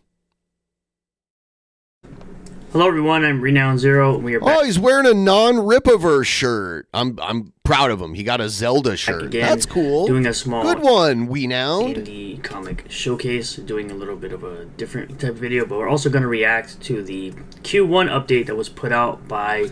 I noticed Sturge's videos. that are not about Eric July and like the Riperverse drama and shit don't normally do that well. July for the Riperverse, as well as talk about a game that is going to be releasing this year, a retro title that's been remastered, and you'll find out what it is. We'll just get into it right away here, starting with Yara number 2's pre-order collection. 34 days to go, sitting at over 6,029 books, 205,000 total sales. Now, of course, this is the most inexpensive book that has been released from the Riperverse. It is a 56-page book drawn by Deborah Carita and written by the Soska sisters, the follow-up to Yara number 1.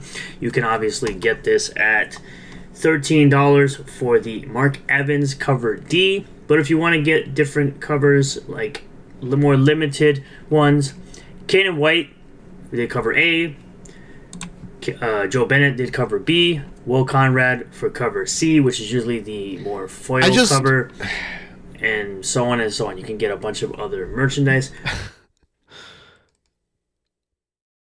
You know, if he got paid to do this, I'd be like, right on, brother. You know? That's monetizing shit. We're going to move on to, of course, Bloodroot number 1, ending in 4 days. But he doesn't. He just promotes this shit.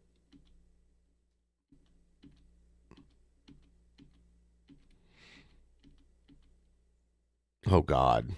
Eric July himself, and we're going to just discuss and take a look Eric at July himself. What's up, Riperverse fans? If you watch the Ripperville, you know that we have a lot of things on the way. The Ripperville? That's like his version of Trump steaks, only it's veal. Ripperville is the best veal, and I mean that in every sense of the word.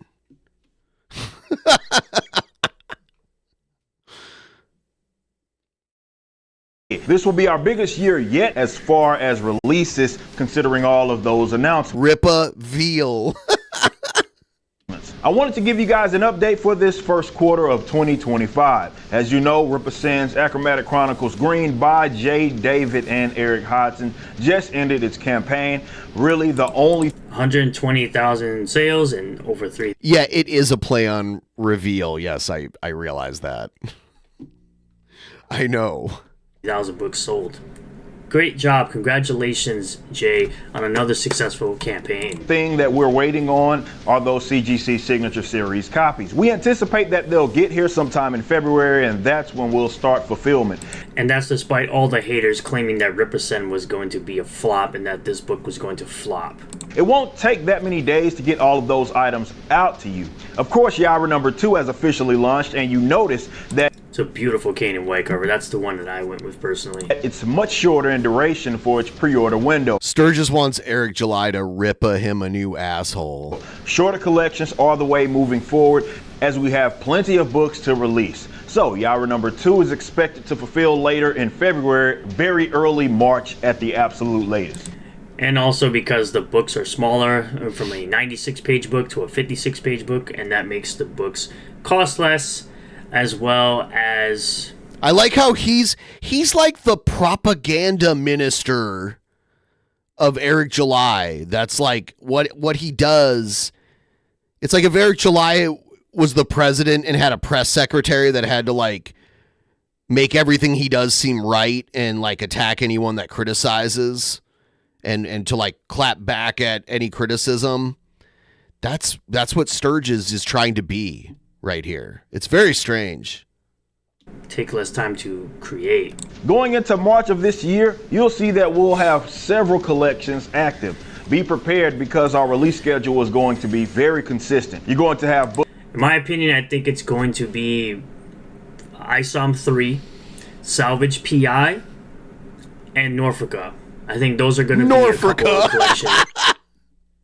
What a weird comic. Norfolka. It's like a metal band of like half Nordic looking guys and half African looking guys. Norfolka. That are going to be, and they're like a metal band. Available in March. Those are my predictions for the collections. More of Eric kind of putting what he's into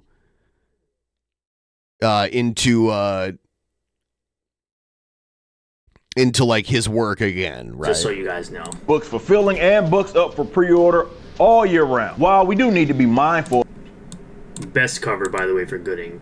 That Will Conrad cover was absolutely amazing. While we do need to be mindful of our release schedule, no project gets in the way of another, as they all have these different creative teams working on each of them. So each month there will be something new going up for pre-order, and simultaneously items will be getting to the customers.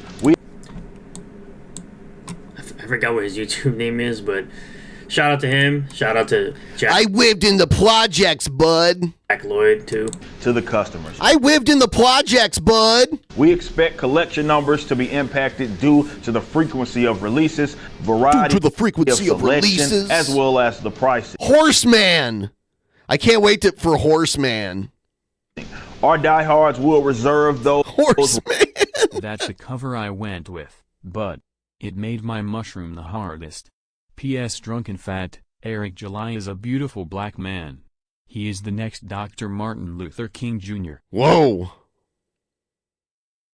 That's quite the claim. So Weapon X with his Horseman CGC looks beautiful. That's actually the cover I went with for the Horseman. Items within the collection windows, and some of the others will just get around to buying it later. We're fine with it either way, and we appreciate you as customers. Other good news is that our 2 statues are still on schedule. We expect the McFarlane Toys Yara statue to arrive sometime in late February, and those will begin fulfilling immediately. The Iron Studios Young Isom statue is actually ahead of schedule and should also. Oh man, Sturgis wants that. That's fat material for Sturgis. 3-dimensional Sturgis fat material here. Arrive in. I just want to juice an orange on Eric July's whippling abs, bud. February. There could be some exceptions, give or take, but it should be in the hands of the customer. I'm really looking to see if he's going to do like an Alpha Core. Alpha Core. Like set for Iron Studios as well as Horseman. Because that one Horseman cover looks like it could be made into a statue. That Horseman, the Horseman #1, the cover that was shown in the Riperverse showcase. Customers by the end of the first quarter. Well, Isom's powers is that he wears a special suit that has a cross in his crotch, and he's kind of strong. And that's all I really know, because that's all they really tell us. And he definitely can't fly. We hope to have our new membership platform ready to go at some point this quarter. We are building it from the ground up with a lot of. Oh, and he doesn't like being disrespected. Features, and the devs have been working hard. Like, of course, all of us don't like being disrespected, but to him, it's like the worst thing that someone can do to you. Hard on it since we launched the new website, and finally, we are cooking up some new things with Riperverse Studios. That's probably the thing I'm most excited about over everything else. More animation is always good. Is always good. It's always great. We haven't hit that 5,000 member mark quite yet to guarantee that full episode of The Horseman, but The Horseman, we could get there quickly with our new membership platform. I'm so excited for this year, if you can't tell. Seeing everybody nerd out about the Riperverse just makes my day. And though the No, I do think Sturgis buys all this shit. Sturgis buys all this. Sturgis is advertising, but instead of getting paid to advertise, he actually gives them the advertisement for free and pays them for their product. He is the ultimate fanboy. I think he's genuine. I don't believe that this is like a grift or anything. I think he is genuinely just like enamored with all of this shit. If you want my actual opinion on it, bud.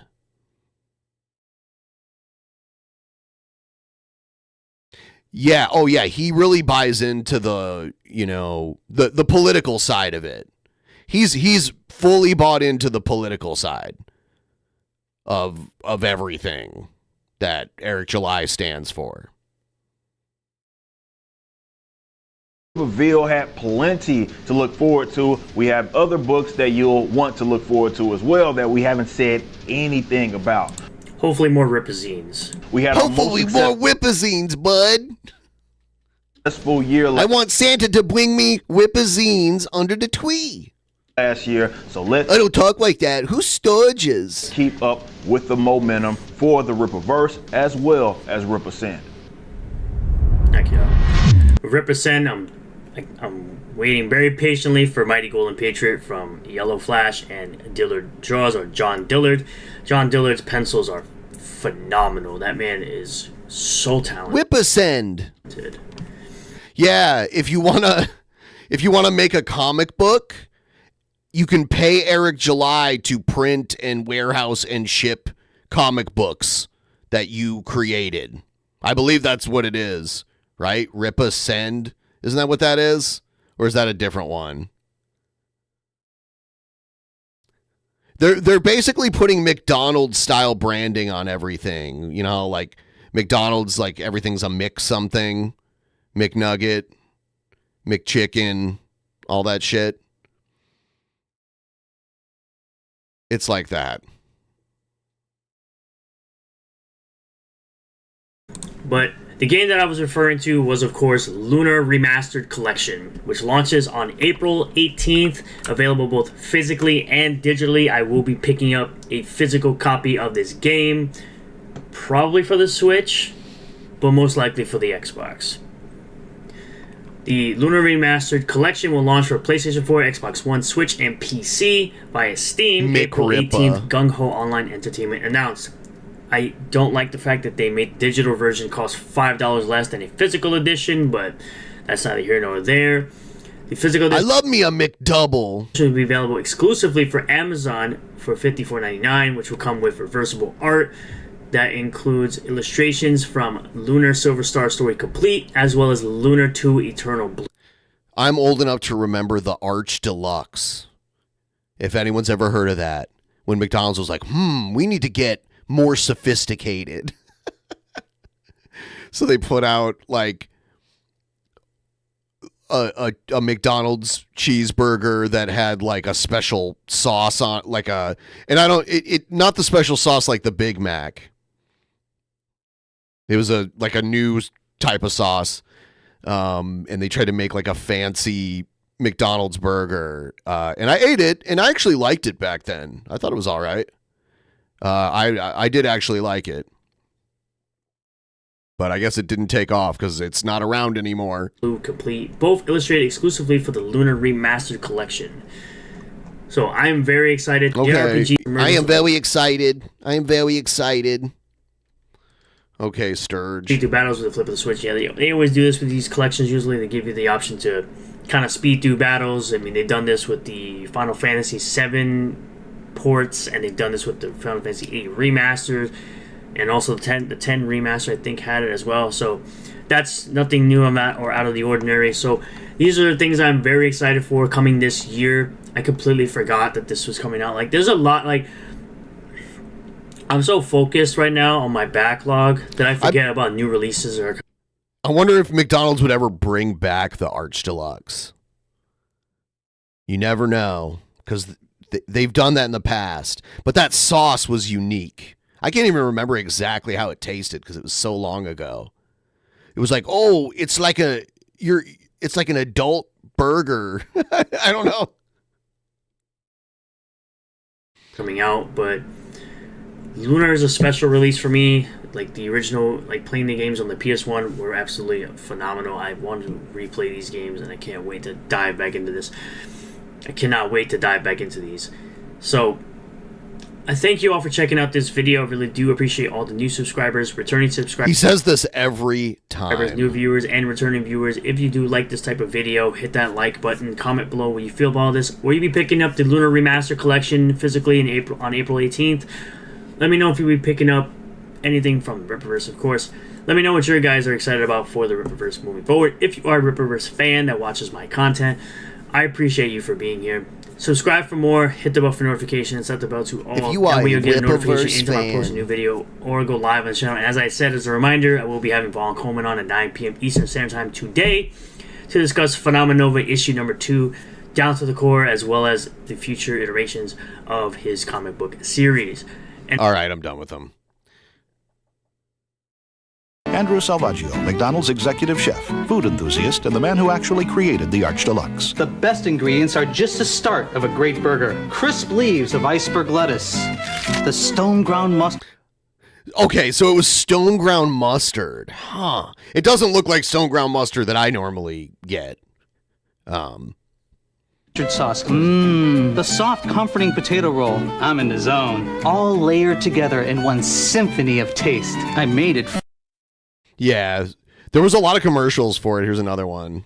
Excuse me. That's Jessica Biel when she was a kid.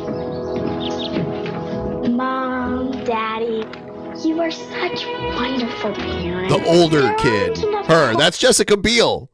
Fires to sing your praises. Not enough stone to carve a worthy monument. So let's go to McDonald's to celebrate you. You really want to get to McDonald's today? 2 words. Arch Deluxe? Tell your parents to...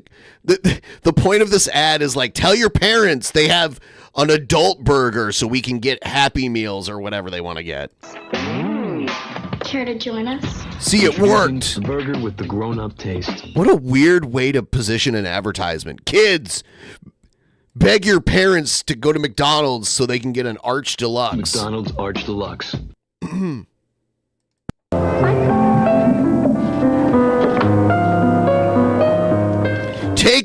Take your date, your middle school date to McDonald's and buy her an Arch Deluxe to show that you're a sophisticated gentleman. That's what this is here. Oh shit, no, she got the Arch Deluxe and he got what?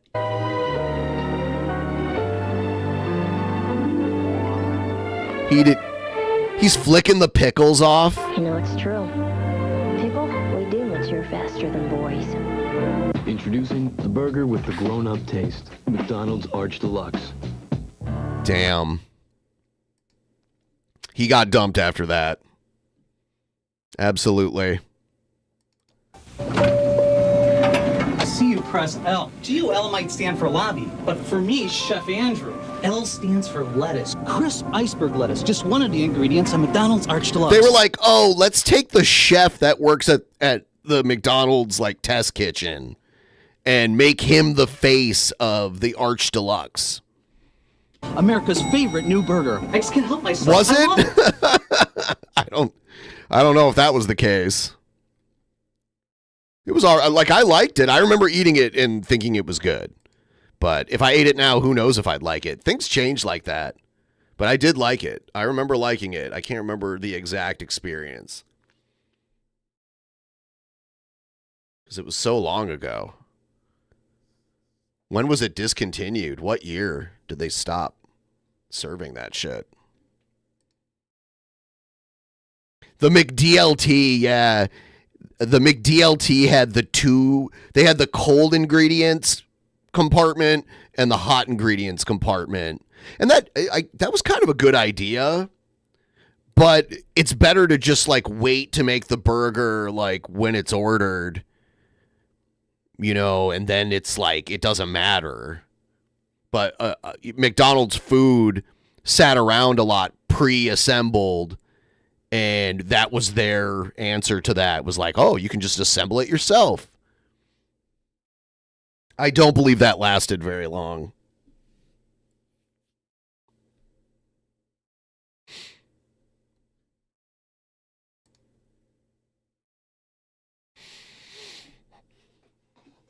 All right, I am going to take a quick break and then I'll be right back. See you in a few.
Hi there. What's up? Please give the stream a like.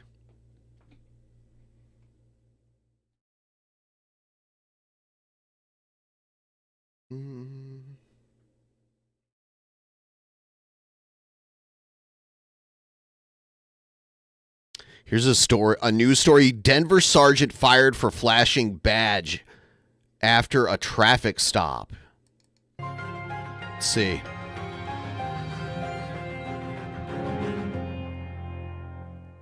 A sergeant in the Denver Sheriff's Department has been fired after what happened during a traffic stop. She's accused of flashing her badge for preferential treatment. However, the former sergeant is disputing that, claiming her driver's license was in her badge holder, and she pulled that out. Investigative reporter Jeremy Hohola now has his hands on the body camera footage from that night. Jeremy? Yeah, Tom, this sergeant was fired last month, but it wasn't for actually flashing her badge. It was for being deceptive about flashing her badge. The penalty for being deceptive as an officer in Denver usually carries the consequence of termination. 90 miles an hour. This is a traffic stop in April. Police body camera footage shows a Denver police officer catching a driver speeding along I-25. As the officer walks up to the car, inside is Sergeant Bridget Andrews with the Denver Sheriff's Department. She pulls out a leather case. Before anything is said, in her left hand, she is raising up a badge holder showing her Sheriff's Department ID. Her badge is underneath the leather flap. In her right hand, obscured by the flashlight, is her driver's license. What's your license, please? The officer runs her license and comes back, and then the two disagree over how fast she was going. The officer comes back with the radar gun. Okay, so you're at 90 miles an hour.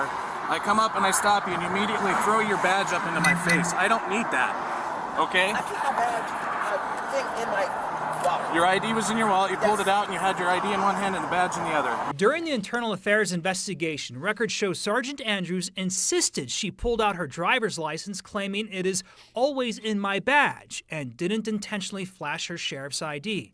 However, the city felt she was deceptive about that claim while citing the video evidence and imposed termination. Sergeant Andrews was fired this past December, about 2 weeks before her 9-year anniversary with the Sheriff's Department. Expecting preferential treatment. Records indicate if there was no act of deception, the sergeant here would have been suspended for about 40 days for flashing her sheriff's ID and badge holder. I like how they have rules about that now, because that, I guarantee you, that wasn't the case for a very long time. The city tells us she is appealing her. I'm not even sure where this is. Tom, back to you. I guess it's Denver area. The body camera footage takes us right there. Right there. Yeah. Yeah, front seat. All right. Jeremy, thanks. There does seem to be a lot more police accountability these days. I wonder what the numbers on that are. Might be hard to tell.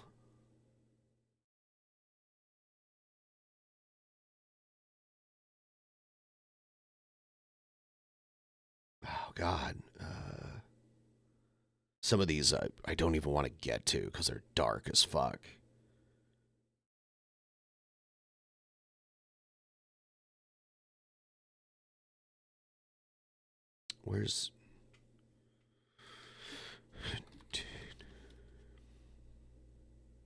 Here's some.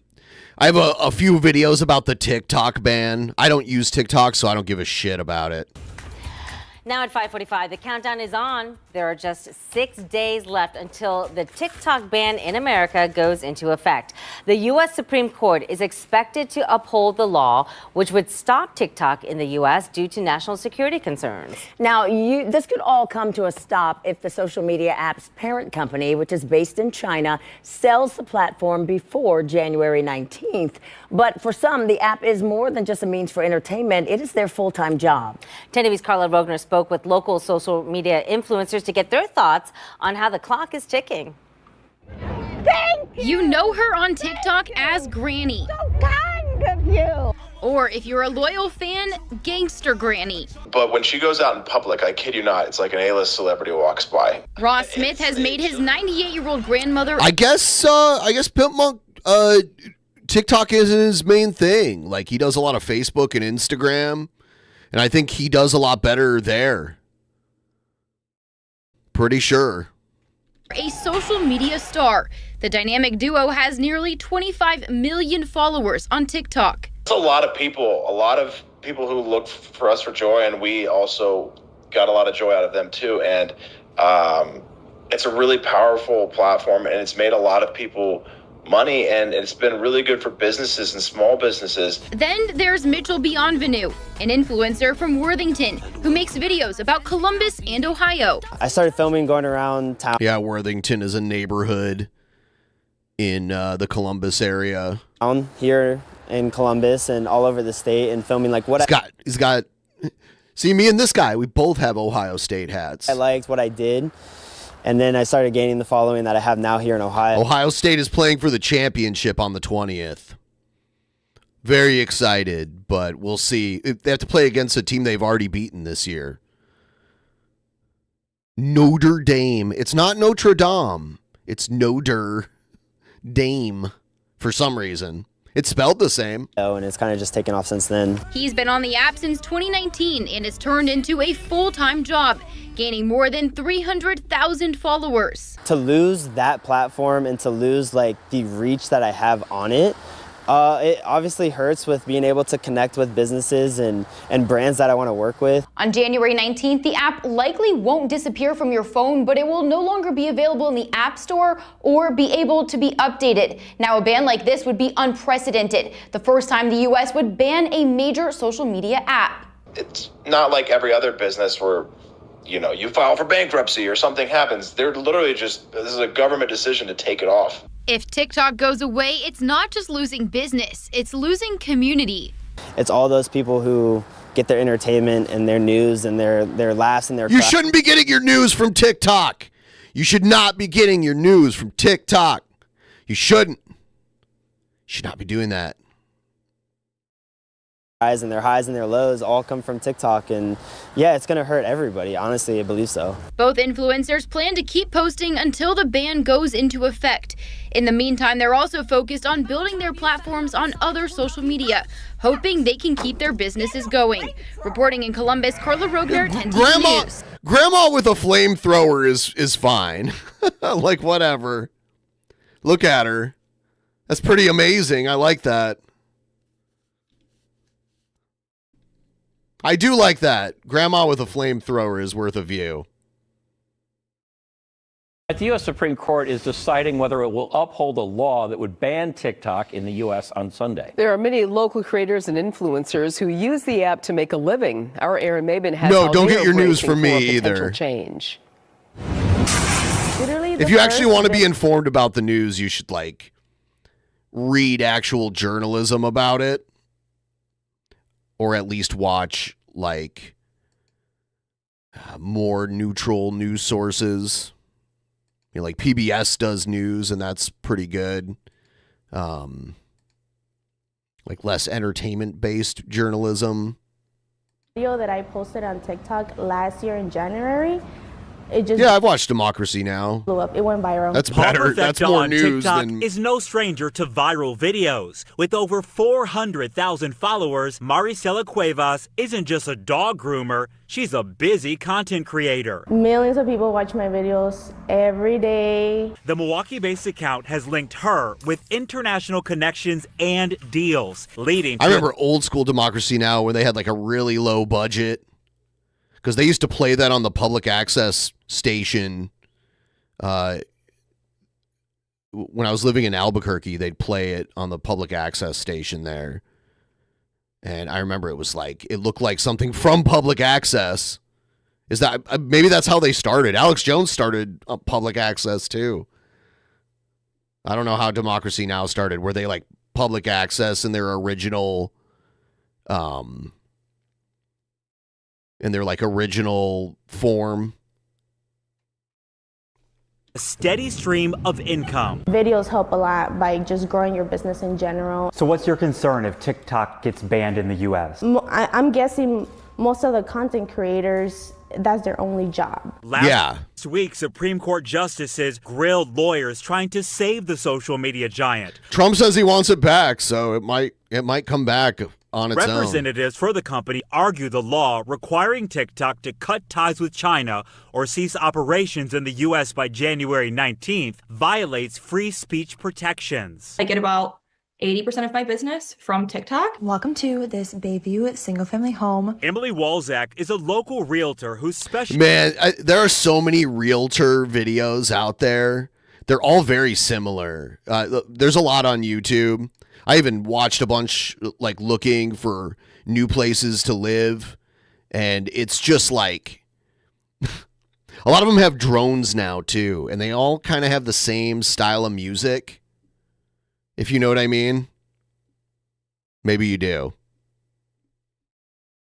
Specializes in older homes. She says TikTok has helped her connect with buyers and eventually sell properties. So I would say my business has probably more than 10x this year. With the High Court appearing likely to uphold the ban, Walzak is being proactive. I'm trying to push them towards Instagram and Facebook, but that's obviously really difficult because it's just a totally different demographic.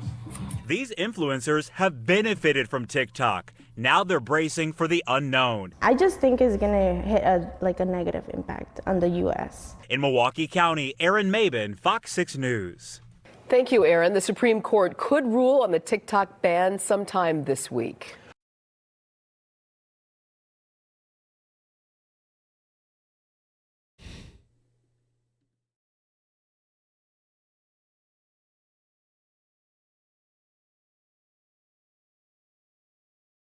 Ooh. Shit. Jared is having a Twitter war right now with somebody in response to his tweet.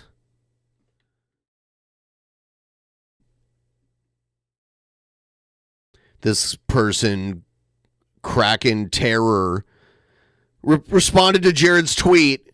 If P means PDF file, you're ice skating uphill, and Potato Joe is less than 6 days away from going into history's shit can. So that garbage will not be tolerated. So this guy's like a right-wing guy that thinks it's tolerated now? I don't know. But and then Jared's like, if you think you can take on my daddy's shotgun, please come test my gangster, sweetheart. I've been looking for something to do. Yeah, you know, that is precisely something that can be flagged into oblivion on Twitter. That is like something that could be flagged into oblivion.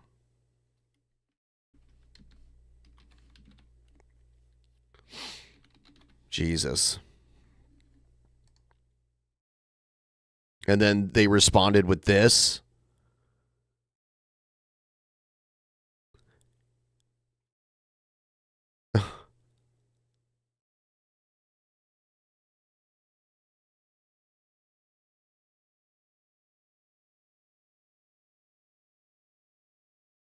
Yeah, so Jared's like, Jared made two very, very flaggable statements.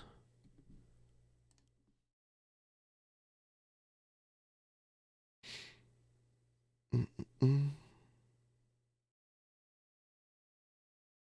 are they gone already? Did he already delete them? Oh, no. Here they are.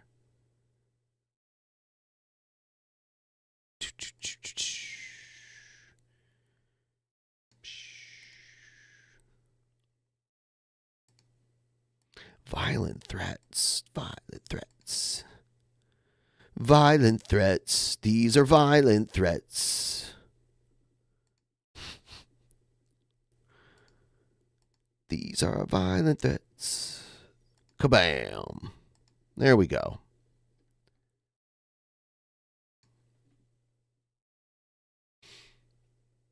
All right, here's some more TikTok stuff. All right, as TikTok is braced for an expected ban to take effect Sunday, many users are flocking to different social media apps as they look to grow their followings elsewhere. One that's drawing the attention of self-described TikTok refugees is RedNote. The Chinese-owned app shot up to the most popular free app in Apple's App Store this week. It still is today. I just checked. And close behind it is this, the second most popular free app, Lemonade, a Pinterest-style app also owned by TikTok's parent company, ByteDance. I want to bring in Abrar Al-Hidi now to break down what you need to know about these other apps. She's a technology reporter for CNET, joining us from San Francisco. We really appreciate you getting up super early for us today, Abrar. Is there a red flag with Americans flocking to Red Note? I don't even know what Red Note is. I don't want to know. Americans are really doing care. this kind of as an act of protest in addition to finding, a TikTok alternative. But it is, important to note that Red Note is still collecting your location data and your browsing habits and your IP addresses. So, it's good to keep that in mind, but it's also good to keep in mind that pretty much every social media platform does that. The other thing people are flagging is that there's probably more censorship on Red Note than there would be on an American-based platform. That's right. It can suspend your account and censor what you're posting without explanation, unlike some of the US-based apps. What about other apps owned by ByteDance, such as Lemonade and CapCut? What will happen to them come the ban Sunday? I've seen a lot of people flock to Lemonade in particular, but it is good to keep in mind that because it is ByteDance owned, it's possible that could also be banned. I mean, this ban is not just targeted towards TikTok. Sorry, I was just working my magic on some, reports on Jared. But kind of ByteDance in general. So it's Jared. possible that down the road that could disappear too. But even something like Red Note, for example, even though it's not owned by ByteDance, it's still a China-based platform. And so, none of these platforms are particularly safe if you want to have kind of a long-term place to flock to. And it seems it's not just about a favorite app being banned and looking for a solution. There's a protest component to this. Why aren't we seeing users show the same enthusiasm for US apps like Instagram Reels, YouTube Shorts, and Snapchat? If one thing is clear, it's that people on TikTok really do not want to go to Instagram Reels. I mean, the sense of community is very different. It's a bit more of a hostile environment. You might notice in the comments, if you compare Instagram comments to TikTok comments, people have really found their communities on TikTok. And so this is also a way to say, hey, we don't care if China gets all of our information. We'd rather have a platform that we enjoy. So it really has become this act of resistance in terms of Let China have it. We need TikTok. And what happens January 19th if this ban moves forward? I know some on TikTok. Can they make a new app that it works exactly the same and just call it like Talk Tick, and then just like, can't they just do that? Are advising folks to just download all their data. Yes, so it's good to save any videos and data that you want to have stored, but it is also good to know that TikTok won't magically disappear from your phone come January 19th if the ban goes through. Eventually, it would stop getting updates. It'll become buggy and unusable. But if that January 19th deadline passes and you don't already have TikTok on your phone, then you have missed the boat. All right, Abrar Al-Hidi, thanks so much for this. We appreciate you getting up super early for us. You can squeeze a quick nap in before the rest of the world wakes up over there. Absolutely. Anytime for you guys. Thank you so much. I don't use TikTok, so I don't care that much. Thank you, Chris. A seismic social media shift looming over the U.S. with the possible ban on the popular app TikTok. Its fate resting with the U.S. Supreme Court as the app could disappear from digital stores by January 19th. That's just 6 days from now. More than 150 million U.S. users could have to find a new way to find their entertainment. TV5's Trey Harris reporting a popular local content creator sees wider impacts than... I'm thinking that you can probably download the updates from other countries online. It just won't be in the App Store, right? I'm pretty sure like you can still find it on the internet, and just not through the app stores, like through other places. And you can download the like Canada's version of TikTok, right?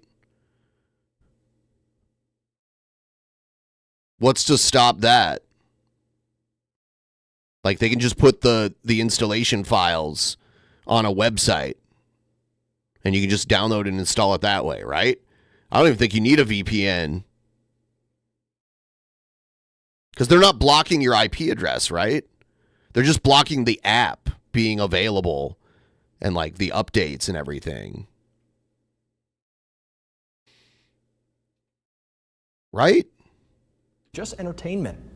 Yes, usually getting a full 30 days to make profit off of the content created for TikTok. There's a new sense of urgency with the possible ban that could be starting in about a week for the popular app. I'm not talking about going to an app store. I'm talking about someone getting the installation file from the, like someone in Canada getting the installation file and posting it on a website to download. And then you just go into the browser on your phone and download the update that way. Yeah, that's what I mean.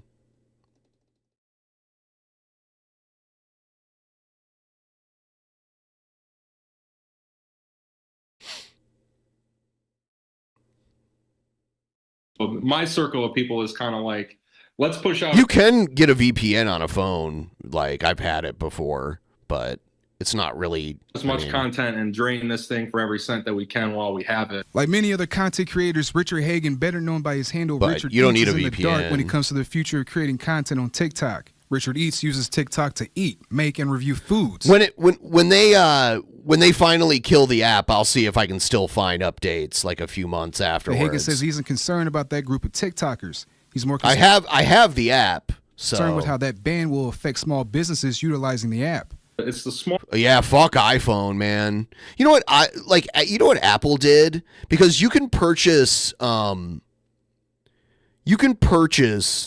Patreon memberships through like the Apple Store, and same thing through Android. But Apple added all these weird fees that makes it more expensive to sign up through the Apple App Store than it would if you just did it through a desktop. I think your first and last video on TikTok should be you doing Trumpster Bob's challenge. Oh my What God. a video to end TikToking on. TikToking? Small pizza shop in upstate New York. Yeah, it's ridiculous. And you know what else they did? Because we used to do billing on the first of every month, and that worked good for everything. And they've changed it now where I was forced to do like day of the month billing instead of billing on the first. So now the way it works is like, you know, and it's more convenient for people that signed up. So I could have delayed it for a whole year, but it was all changed because of Apple. Apple like wanted, and now like Patreon's harder to like figure out who gets what perk, because it all used to be like, have you signed up between these dates? It doesn't let you filter them the same way that it used to. Or a nail salon in Kentucky who uses TikTok to promote their businesses and sell products on TikTok Shop. Yeah, I don't like how Apple is more proprietary than Android. That's why I like Android better. Entertainment app, the platform could be in jeopardy if the Supreme Court doesn't step in to block a federal law, forcing TikTok to cut ties with its China-based parent company, ByteDance. Congress argues TikTok presents a national security risk if user data was ever shared with the Chinese government, while ByteDance argues the ban violates freedom of speech.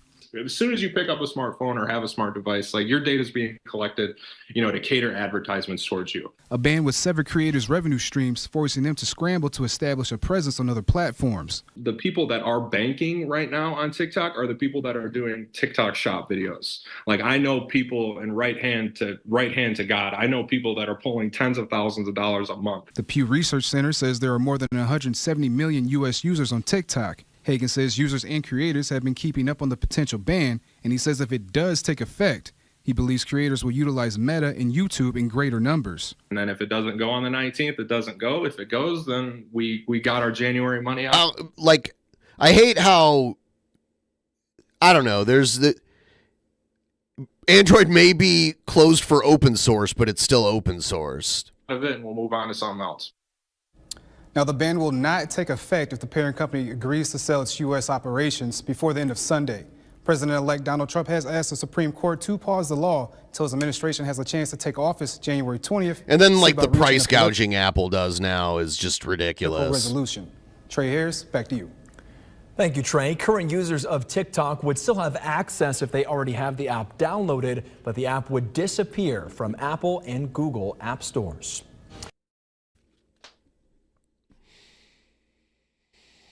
Oh, shit. I don't think Google owns Android. I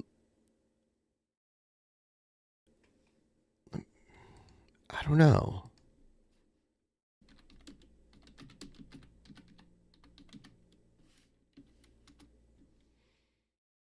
Okay, yeah, Google does own Android. Yes, right now, as of 2005. Yes, they created the operating system, and that's why you need like a G. I had a brain fart. Yeah. They do. That's why you need a Gmail, and there's all these like Google apps come pre-installed on it, and everything. Yes. I remember the Microsoft smartphones. I used to work for like a cell phone company, and I remember pre-iPhone, a lot of the early PDA and like smartphones, like the Palm Pilots and the Blackberries and the there were like Windows phones that had like Microsoft Windows on them. It was pretty weird shit.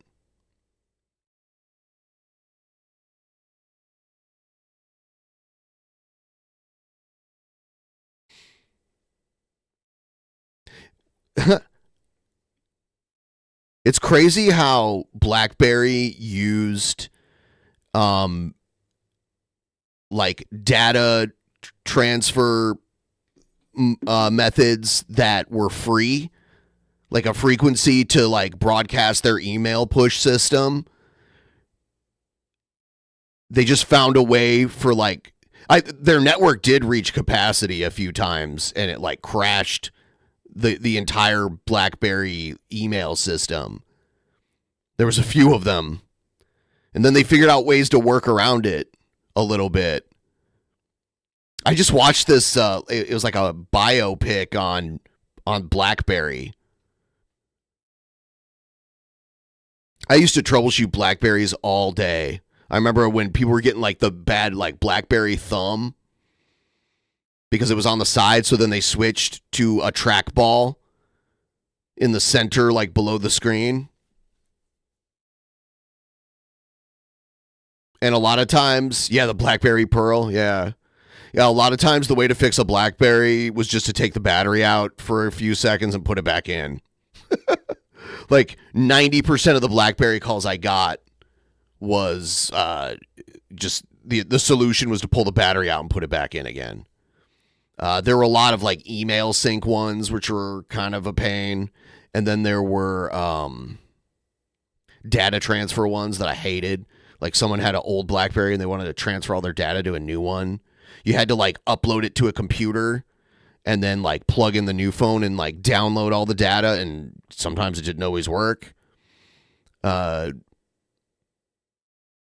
I had to call Research in Motion in Canada because that's where they all were. They're all Canadian. I also worked a job telling people to unplug their cable modem, but that was just one of the many things I did. It was like troubleshoot Blackberries. I troubleshoot like I did the Windows phones and all that shit, like all the stuff that was considered like a higher end internet capable phone in the early days of having internet. You know, like around the time 3G internet like became a thing, mobile internet like that at a usable speed. But Blackberries work differently. They used, let me see what it was.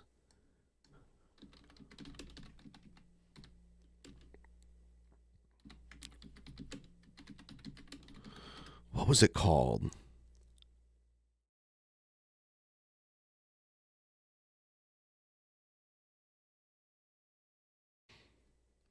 It said BlackBerry devices primarily used the standard cellular network data signals like 2, 3, and 4G for data transmissions. But their unique feature was that they relied heavily on a dedicated BlackBerry infrastructure to securely route data through their own network operations center for email and other push notifications. Yeah, they figured out a way to like to do the email push in a very creative way.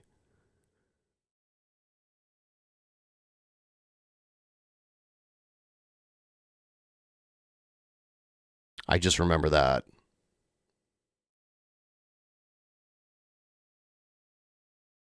The talkie phones. Yeah, I remember the BlackBerry Messenger thing. That was almost like their version of iMessage. Yeah, I've done my fair share of iPhone troubleshooting, even though I've never had one. We had an equipment locker where you could go and take out the device, so you could actually hold it and you walk people through. I did a lot of like hard resets, you know, where it's like, please don't erase everything, you know. Palm Pilots. I hated dealing with those. Palm Pilots were shit. Palm Pilots and a lot of the like Microsoft Windows mobile phones were shit.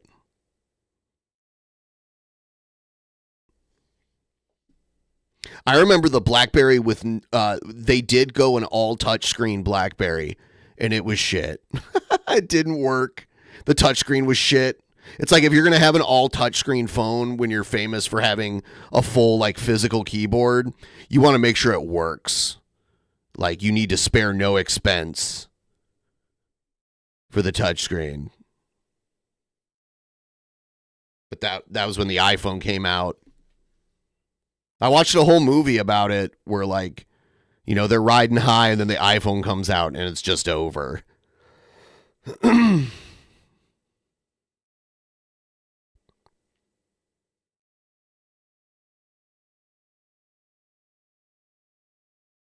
I remember like government accounts. I worked with like government accounts that the government would buy for their employees. And BlackBerries were huge. Like so many people had them. It was ridiculous. I never had one. I saw like I saw the future of BlackBerry and it was not that great. So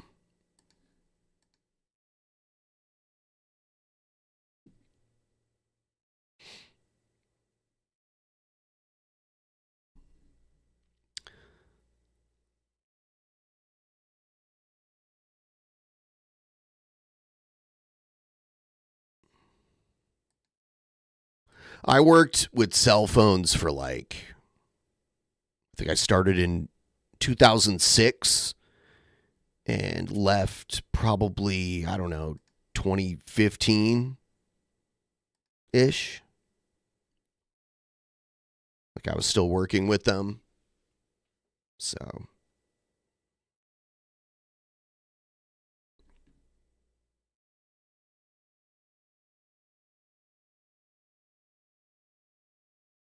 All right, so I think I'm going to end this stream, and I'll probably be back later tonight. So I will see all of you then. I hope you have a good one. I'm trying to like get my screen situated here. All right, see you next time.